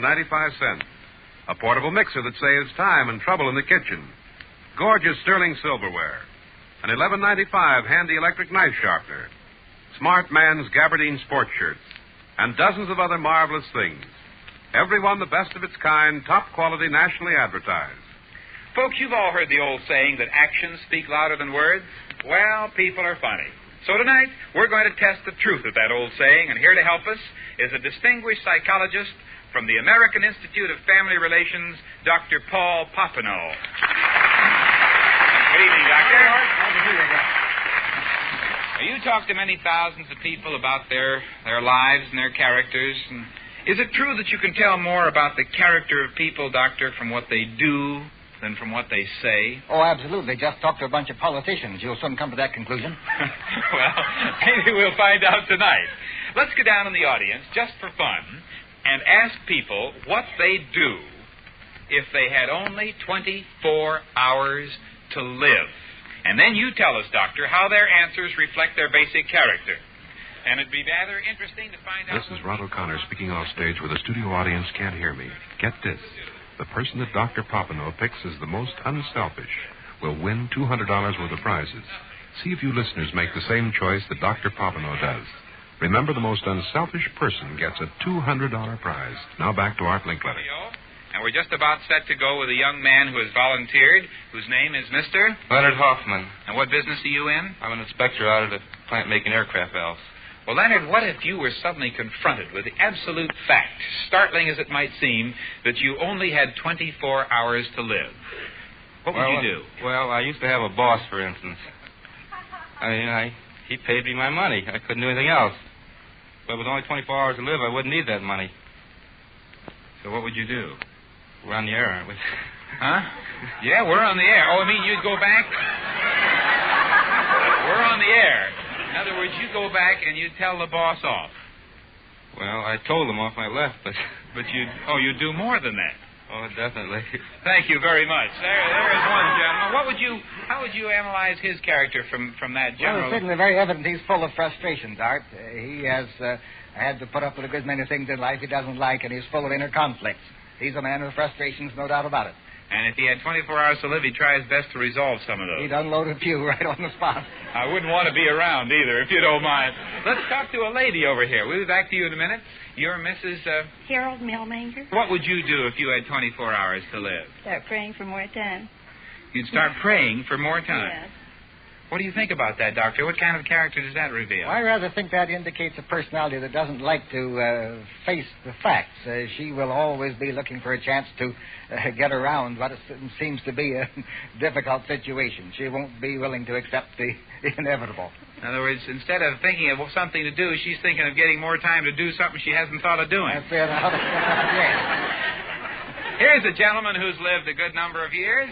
About how many, sir? 70. 70 years. And your name is? Mark Dennis. What do you do, Mr. Dennis? I'm retired. I've been in the advertising business.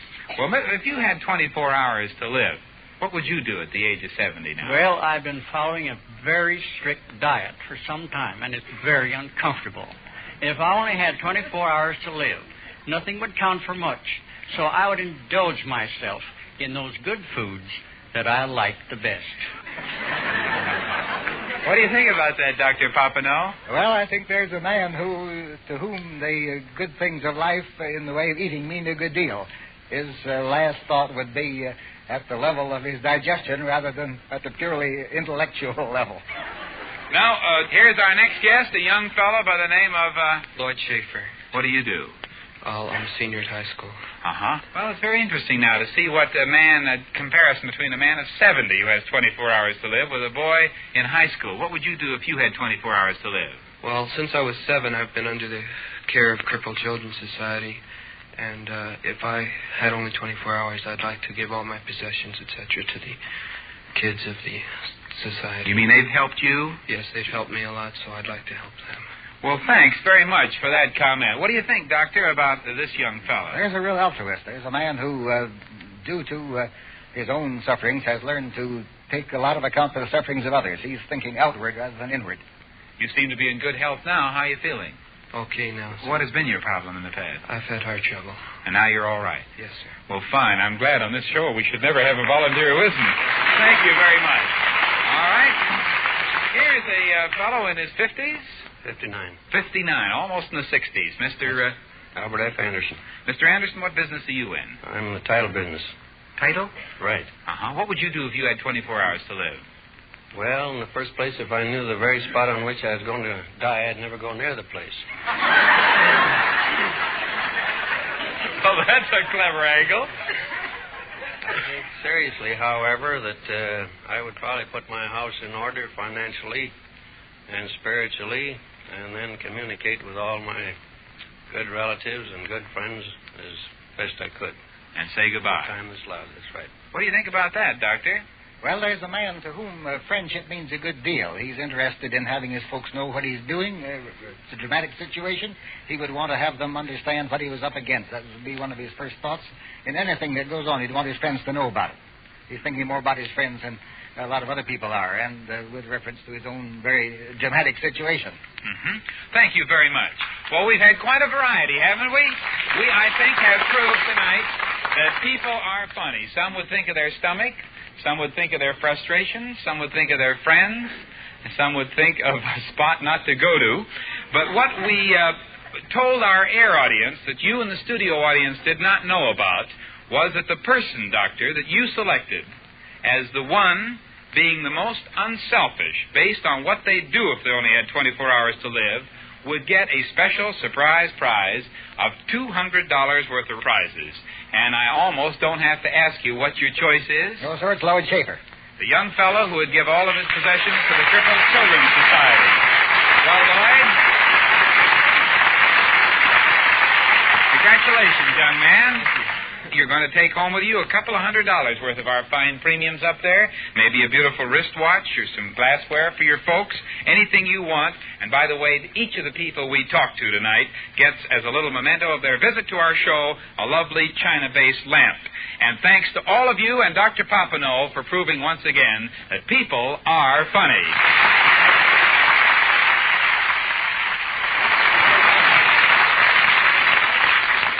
Here's an announcement for you folks who like to put on plays. Little theaters, high schools, church groups, clubs, and so forth. We've published a full 3-act play called People Are Funny, based on incidents from this program. It not only has a lot of stunts in it, but it's a complete play with a comedy story. For further information, write to People Are Funny Play, Box 2611, Hollywood 28. That's Box 2611, Hollywood 28, California. Art, I want you to meet our next contestant, Mrs. Frances Anderson from Los Angeles. Hello, Mrs. Anderson. You were the housewife from Los Angeles. Mm-hmm.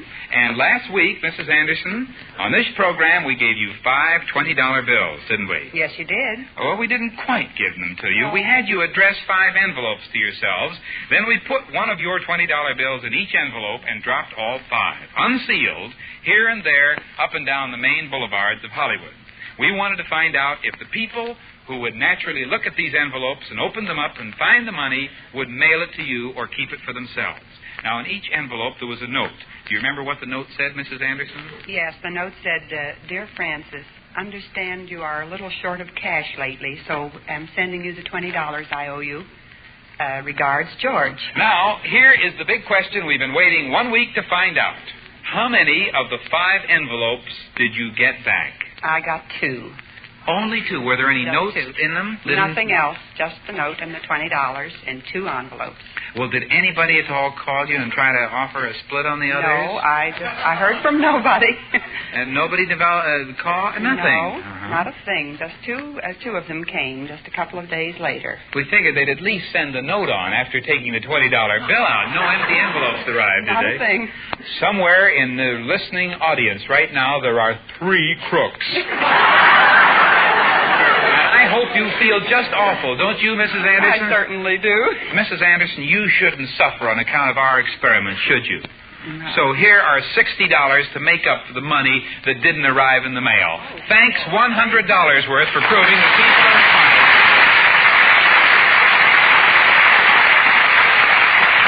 You folks in our studio audience are especially fortunate in being here tonight. Because, ladies and gentlemen, I have a special invitation from Universal International Studios to send two couples to the big premiere of Ronald Reagan and Diana Lynn's new motion picture at the Carthay Circle Theater right after our program tonight. Now, we'd like to have a couple of couples, married couples. Would you folks like to go? Come on up here. And the couple right back up here. Would you folks like to go? Come on right up to your seats. And come on down here because we want to find out if you'd like to attend the big premiere. You are Mr. Purslin. Mrs.? This is Purslin. Where are you from, Mr. Purslin? Fargo, North Dakota. What do you do up in Fargo? Beer distributor. What? Beer distributor. And, oops. Hello, Mrs. Swift. Hello, Mr. Swift. How you do, sir? Well, now, what do you do for a living? I'm in the refrigeration and air conditioning business in San Diego. Okay. And you have never been to a big premiere with movies? No, never have. Wouldn't it be fun? Sure would. Well, I tell you, you're going to have a wonderful time because as guests of People Are Funny, you four are going to be driven to this big premiere in a limousine with a liveried chauffeur. You'll sit in a special section with all the stars. Mrs. Purslin, won't that be thrilling? Sure, certainly will. And by the way, one famous star does not have anybody to go with. And Universal International has asked us to get some folks to accompany him.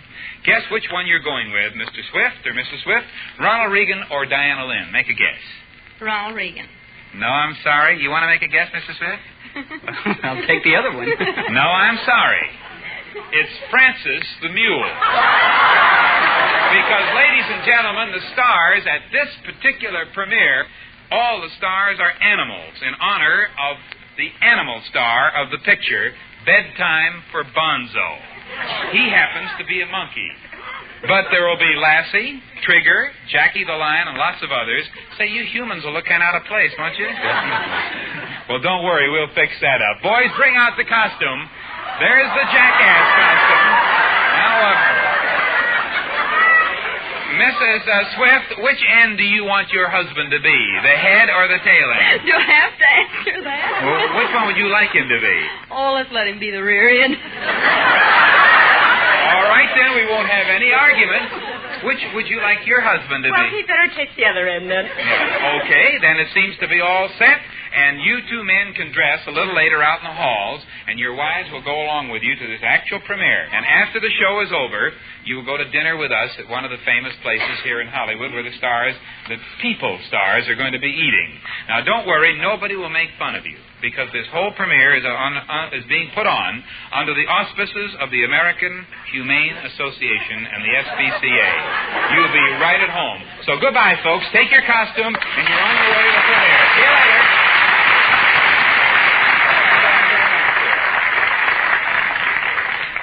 Folks, at the beginning of the program, we put a Mr. Glanville from Sussex, England, under a bucket of water on the stage while we sent famous musician Joe Venuti out on the streets of Hollywood to see if he could make more money playing his violin than 8-year-old amateur fiddler Jeff Kaufman.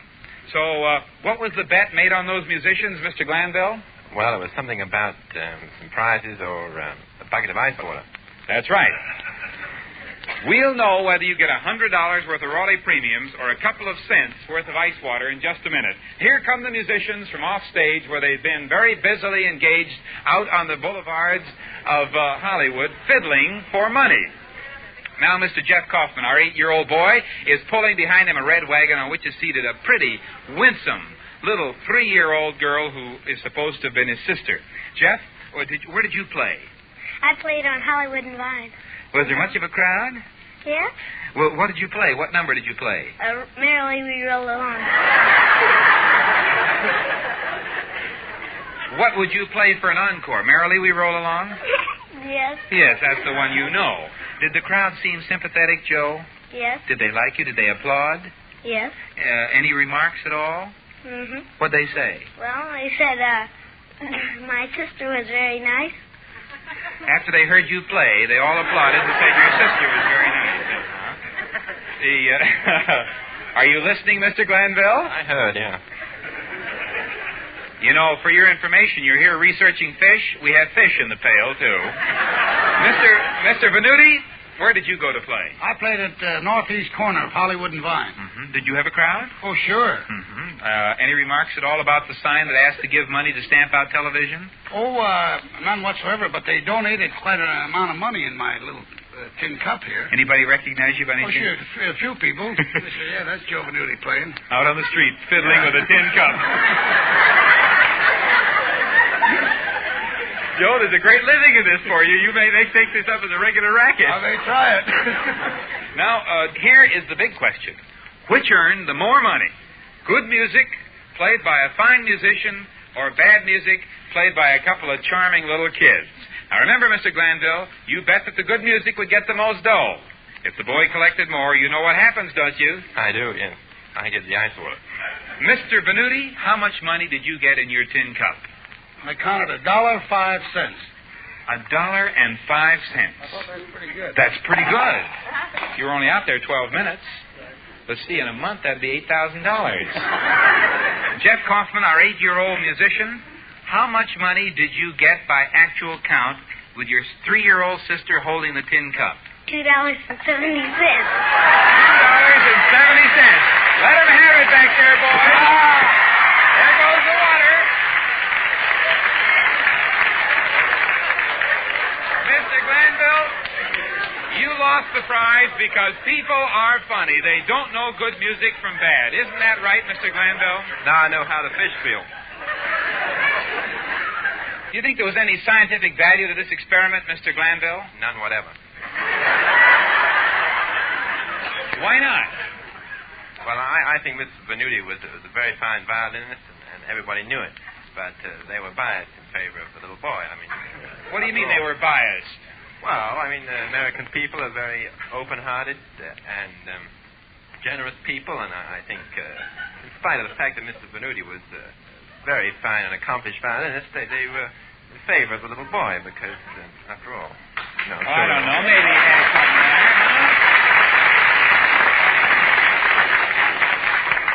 Your fine eloquence, Mr. Glanville, has won you the sympathy of this audience. Do you think we ought to give him the prize anyway, huh? I don't know. All right, Mr. Glanville, this big-hearted American crowd has just given away my prizes. Goodbye, and thanks for being here. This is the United States Armed Forces Radio Service, the voice of information and education.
Hey, what's that? Are the Indians on the warpath? Relax, Roy. That's just the contestant's heart on People Are Funny. Yes, transcribed from Hollywood, John Goodell's production of People Are Funny. Brought to you by Milky Way and Forever Yours Candy Bars. Both quality bars made famous by Mars. And now, here is radio's top master of ceremonies, Art Linkletter.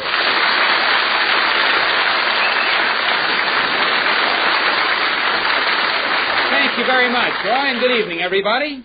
How many times have you husbands heard your wives say, "This is your last chance"?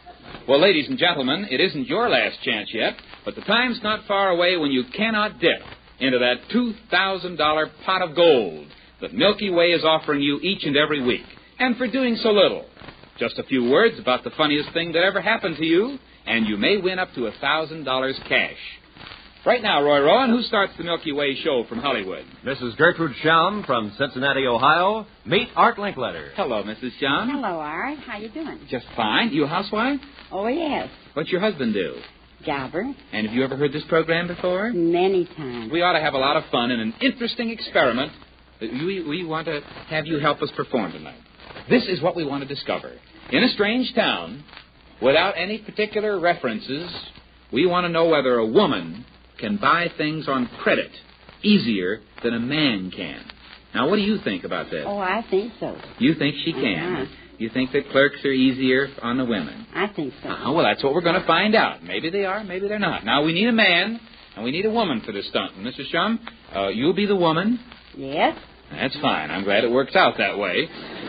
You're going to leave CBS and get into an automobile, and you're going to drive down Sunset Boulevard. And when you want to, you stop at some big service station. And you go in and buy a set of spark plugs and an inner tube. Have the attendant wrap them up and put them in the back seat. You got that? Mm-hmm. Then when you go to pay for them, of course, you discover that you left your purse at home. Now, do you think they'll trust you, or will they take the merchandise back? Oh, boy, I'll really try.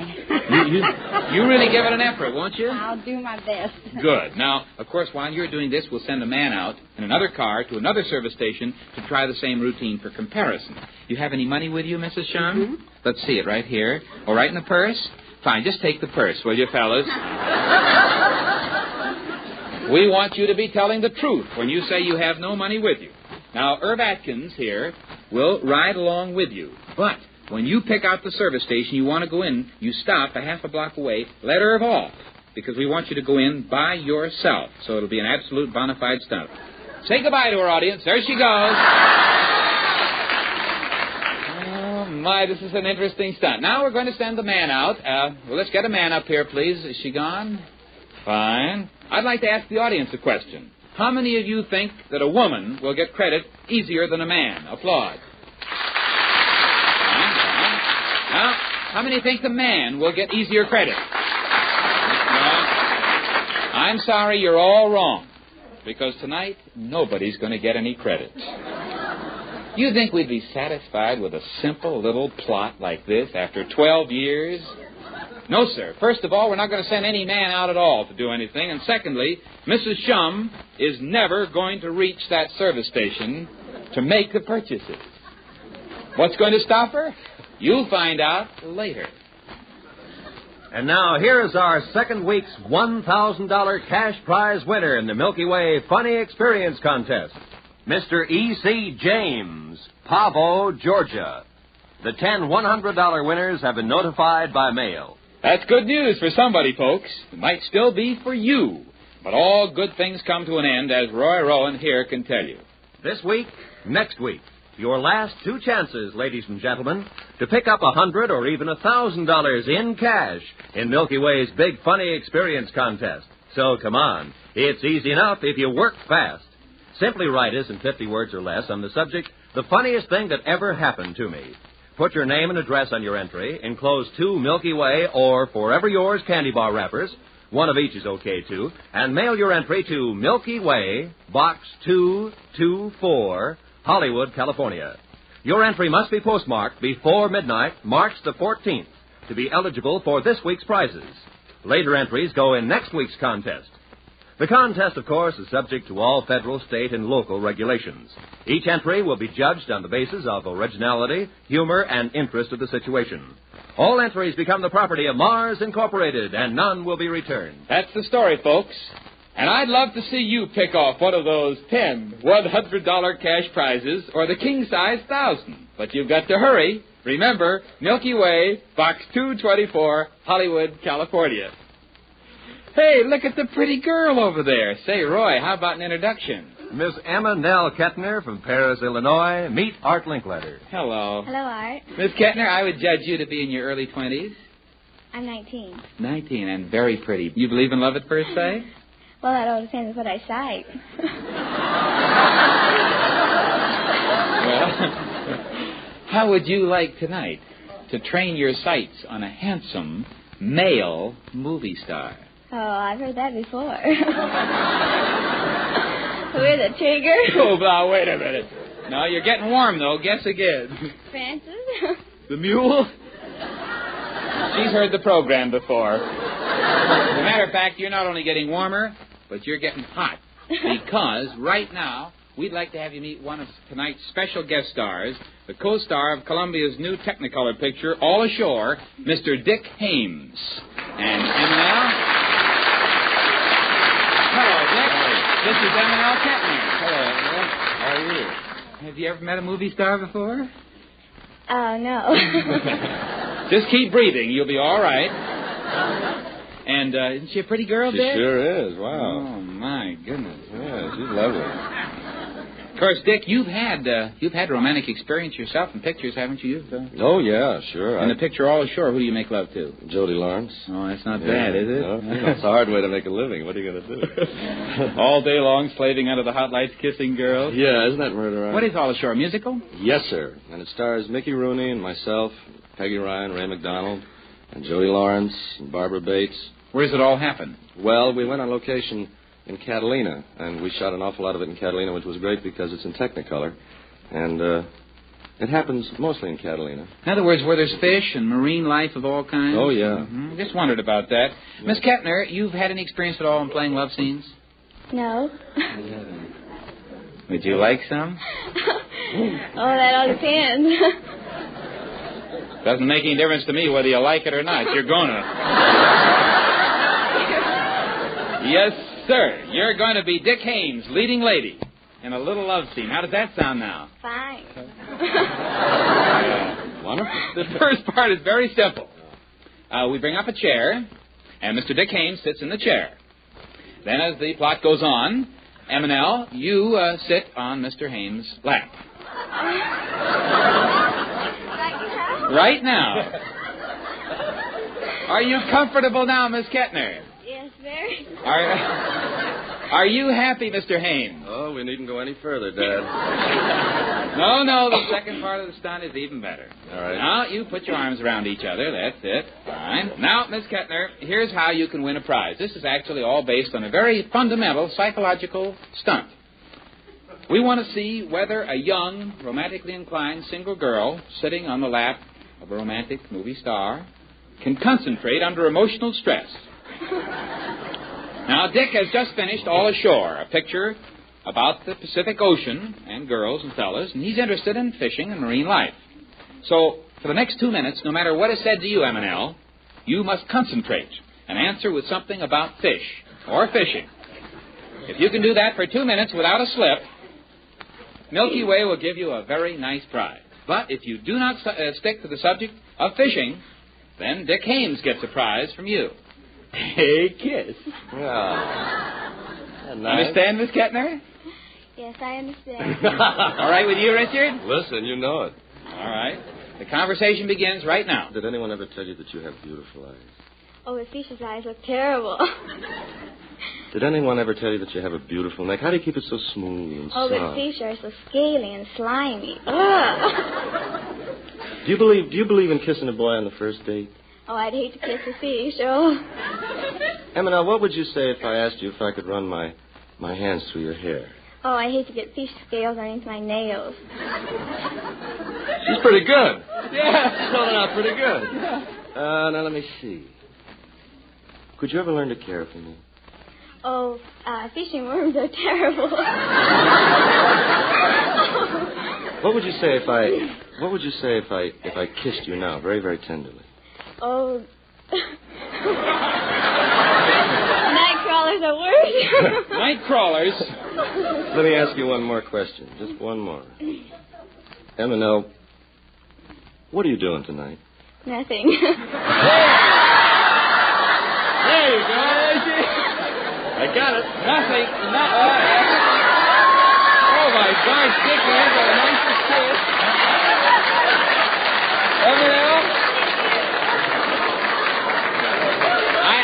I was about to announce that you had lost the contest, but Dick already knew it. That was a nice kiss, wasn't it? Oh, yeah. You missed out on the prize by not talking about fish, but that last mistake sounded like it was on purpose, huh? Well. M&L, Dick won the prize, and since you were honest enough to admit that you made a mistake on purpose, we're going to give you a prize anyway. And since you've done such a wonderful job with your end of the conversation, here's your prize, a 3-foot halibut. Oh, murder!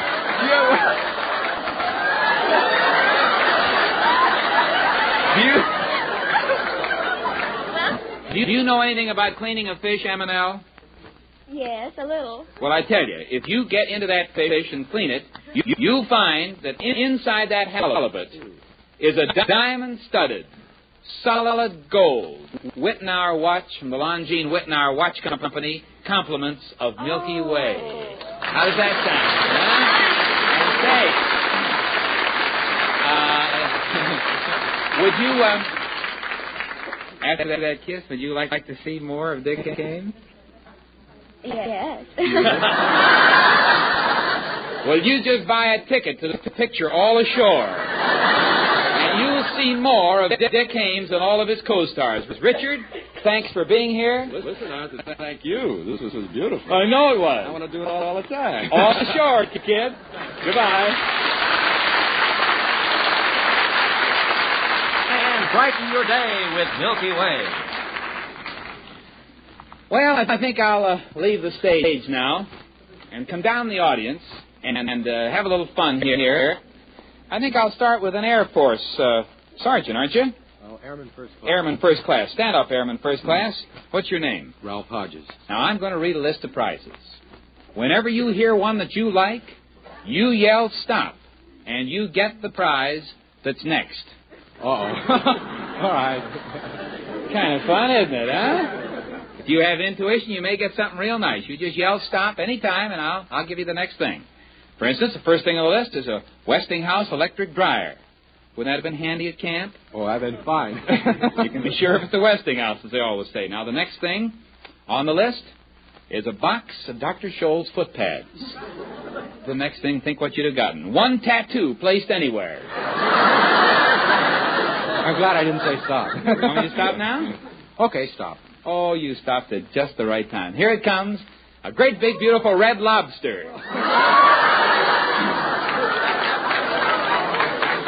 All right. Let me get a single gal here. You a single gal? Stand up here. What's your name? Carol O'Connor. Where are you from, Carol? Salem.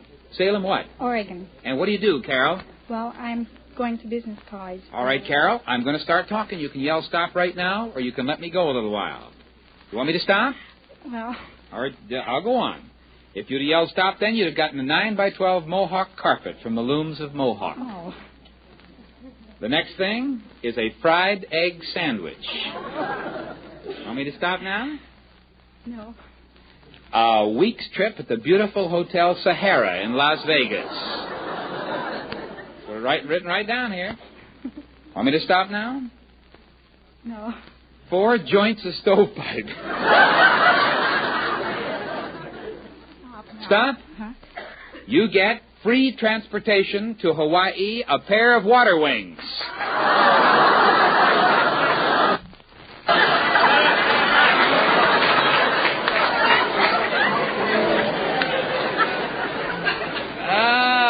Let me try. Let's try another one here. You're Mrs. Sadie Arkin. Where are you from, Sadie? Chicago, Illinois. Sadie's a nice old-fashioned name, isn't it? It is. Name. You grandmother? I am. Well, Sadie, I'm going to start talking. You yell stop. I stop right now. Oh, gosh. You know how to catch me, don't you? Look what it says there. 1 yard of Wienerwurst.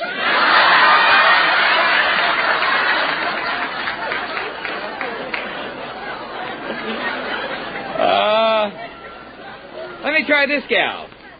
Another white-haired gal. Probably grandmother, huh? Yes. You're Mrs. Mrs. Leonard Clark. The next thing is a 36-piece tea service. 3 dozen paper lily cups. Want me to stop next? No. All right. A Westinghouse electric blanket. You can be sure if it's Westinghouse. Next. Stop. 1 cold pancake. And here it comes up the aisle. There you are.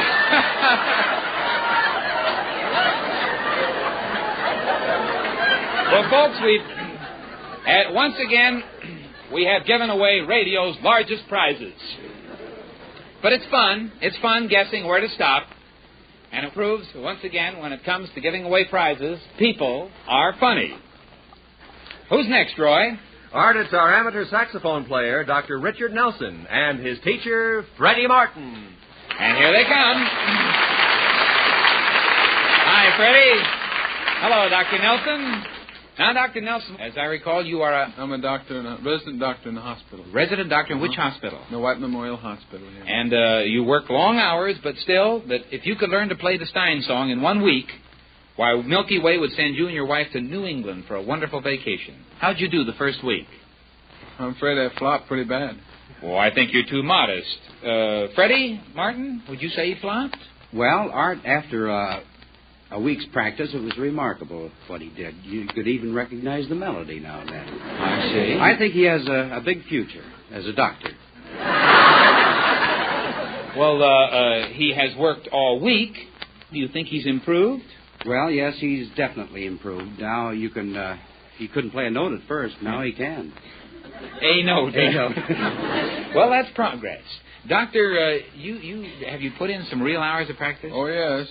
Usually between 11:30 at night and 1 in the morning. Because you work at the hospital the rest of the time. That's right. How are you getting along with the neighbors? Well, we used to have very friendly neighbors. Well, now, last week when you failed on the Stein song to go to Maine, we told you if you could play the sidewalks of New York by tonight, well enough to satisfy Freddie Martin, Milky Way would give you and your wife a wonderful vacation in New York City. Are you ready for the test? Do my best, Art. Let's hear the sidewalks of New York after 2 weeks of self-taught home practicing on a saxophone.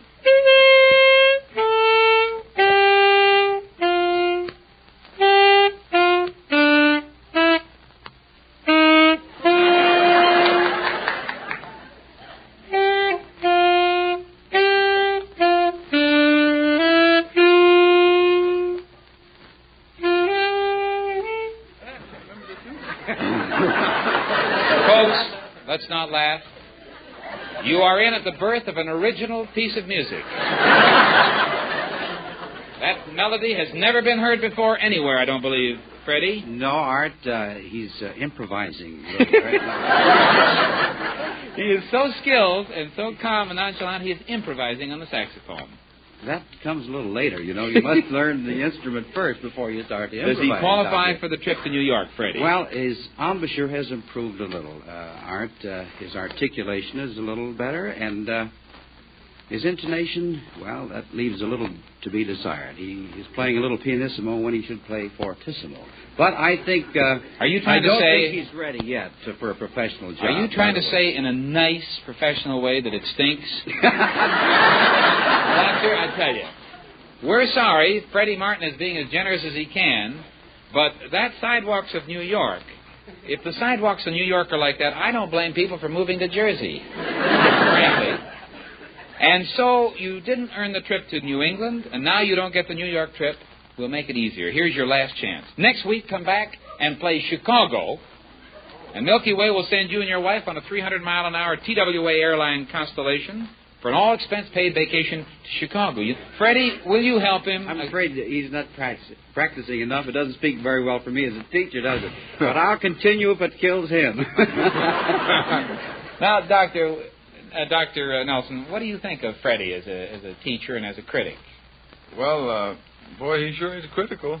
Yeah? I'd like to get a chance to have him in my hospital sometime.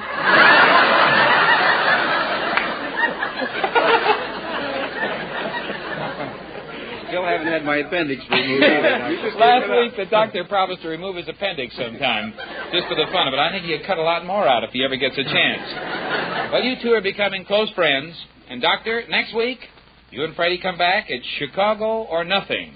And, Freddie, we'll be looking for you here in Southern California on your TV show this coming Friday. Friday night, 7 o'clock. Thank you, Freddie Martin.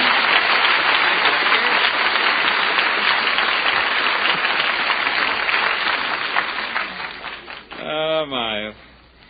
You know, we've made quite a to-do about the Milky Way's People Are Funny contest. But I don't want you to forget that there is no contest when it comes to pleasing your taste. Not if you stick with the Mars candy bar family. For instance, if your taste has made up its mind that light, pure milk chocolate is the only thing that will fill the bill for you, just say Milky Way. Believe me, your taste never had it better, because Milky Ways have that wonderful light, pure milk chocolate covering like no candy bar ever had it. But now, don't go away, you folks who like the best in dark chocolate. You want Milky Way's first cousin. That's the Mars Forever Yours bar. Dark chocolate. Heaps and heaps of the very tops in dark chocolate, flavored with purest vanilla and wrapped over, under, and all around a terrific center of vanilla nougat. It's all that plus an out-of-this-world layer of the creamiest golden caramel you've ever tasted. So name it to your taste. Light pure milk chocolate, Milky Way, dark vanilla-flavored chocolate, forever yours. There's a pair of champs that are tailor-made to your taste. You better try them quick. You know, at the beginning of the show, we sent a lady out to see if she could buy something on credit at a nearby service station more easily than a man could. Now, of course, what she didn't know was that we never sent a man out. And furthermore, she'd never get to the service station to make the purchase. She's back now. You're going to find out what happened to her on the way. Bring her in, open the door, and in she comes, Mrs. Shum, our lady who went to the service station. And how'd you get along? Oh, boy, how come you're getting in the jailhouse?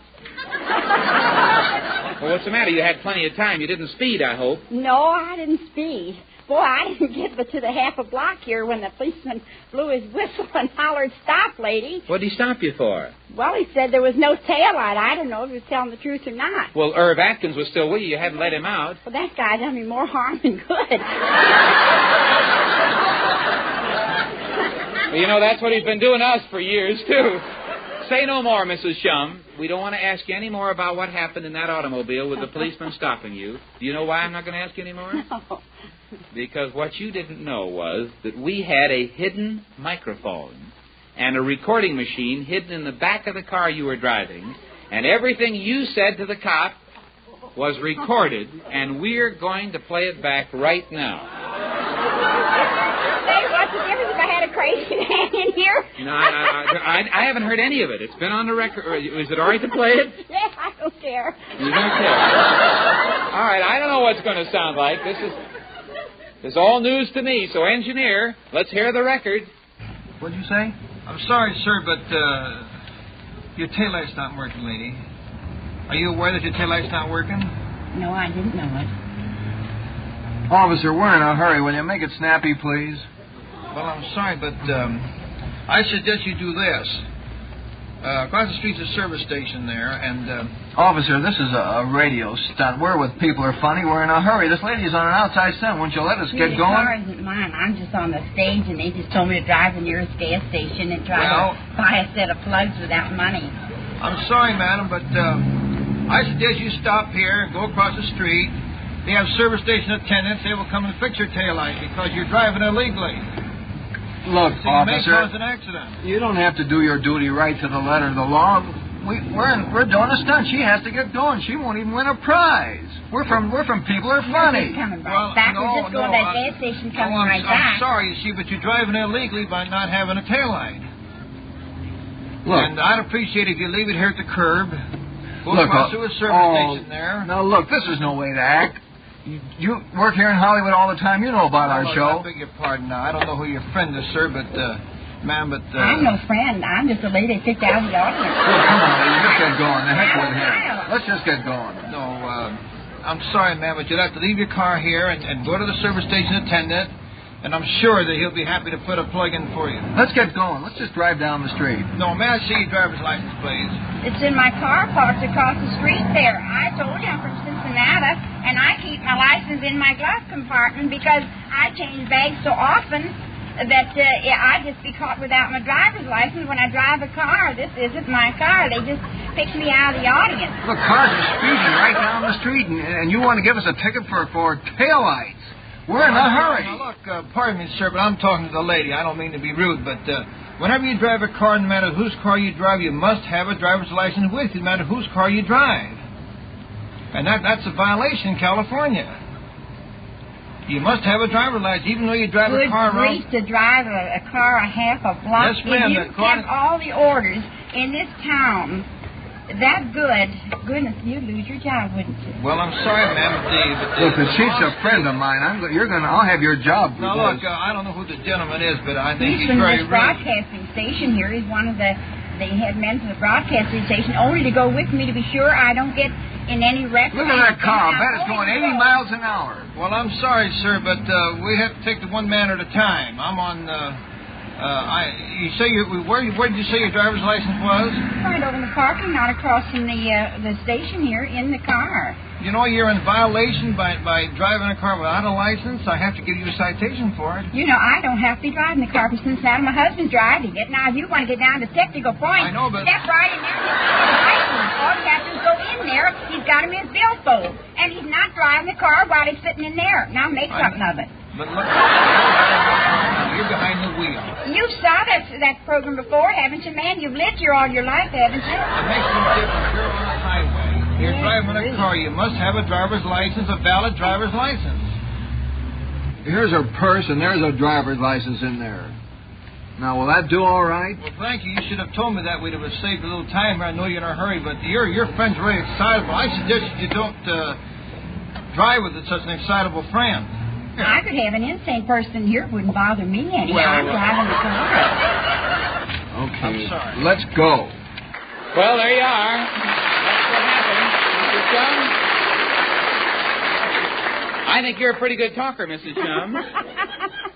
And don't you think we have some of the nicest, politest police officers here in Los Angeles you ever heard in your life? Well, he was pretty patient with us. You know, down in Cincinnati, they wouldn't have stood for all that back talk.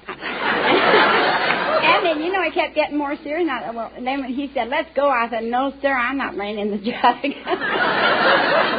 No, sir, ma'am, you're not laying in the jug. You are back here on People Are Funny at CBS. You have participated in a stunt which we thought would be interesting, hearing a woman's natural reactions recorded after being picked up by a police officer. And for your prize, we're going to send back to your home in Cincinnati a beautiful Tappan gas range. Your dreams of good cooking will come true because good foods just happen when you're cooking on a Tappan. Isn't that nice? Thank you very much. Goodbye and thanks from Milky Way.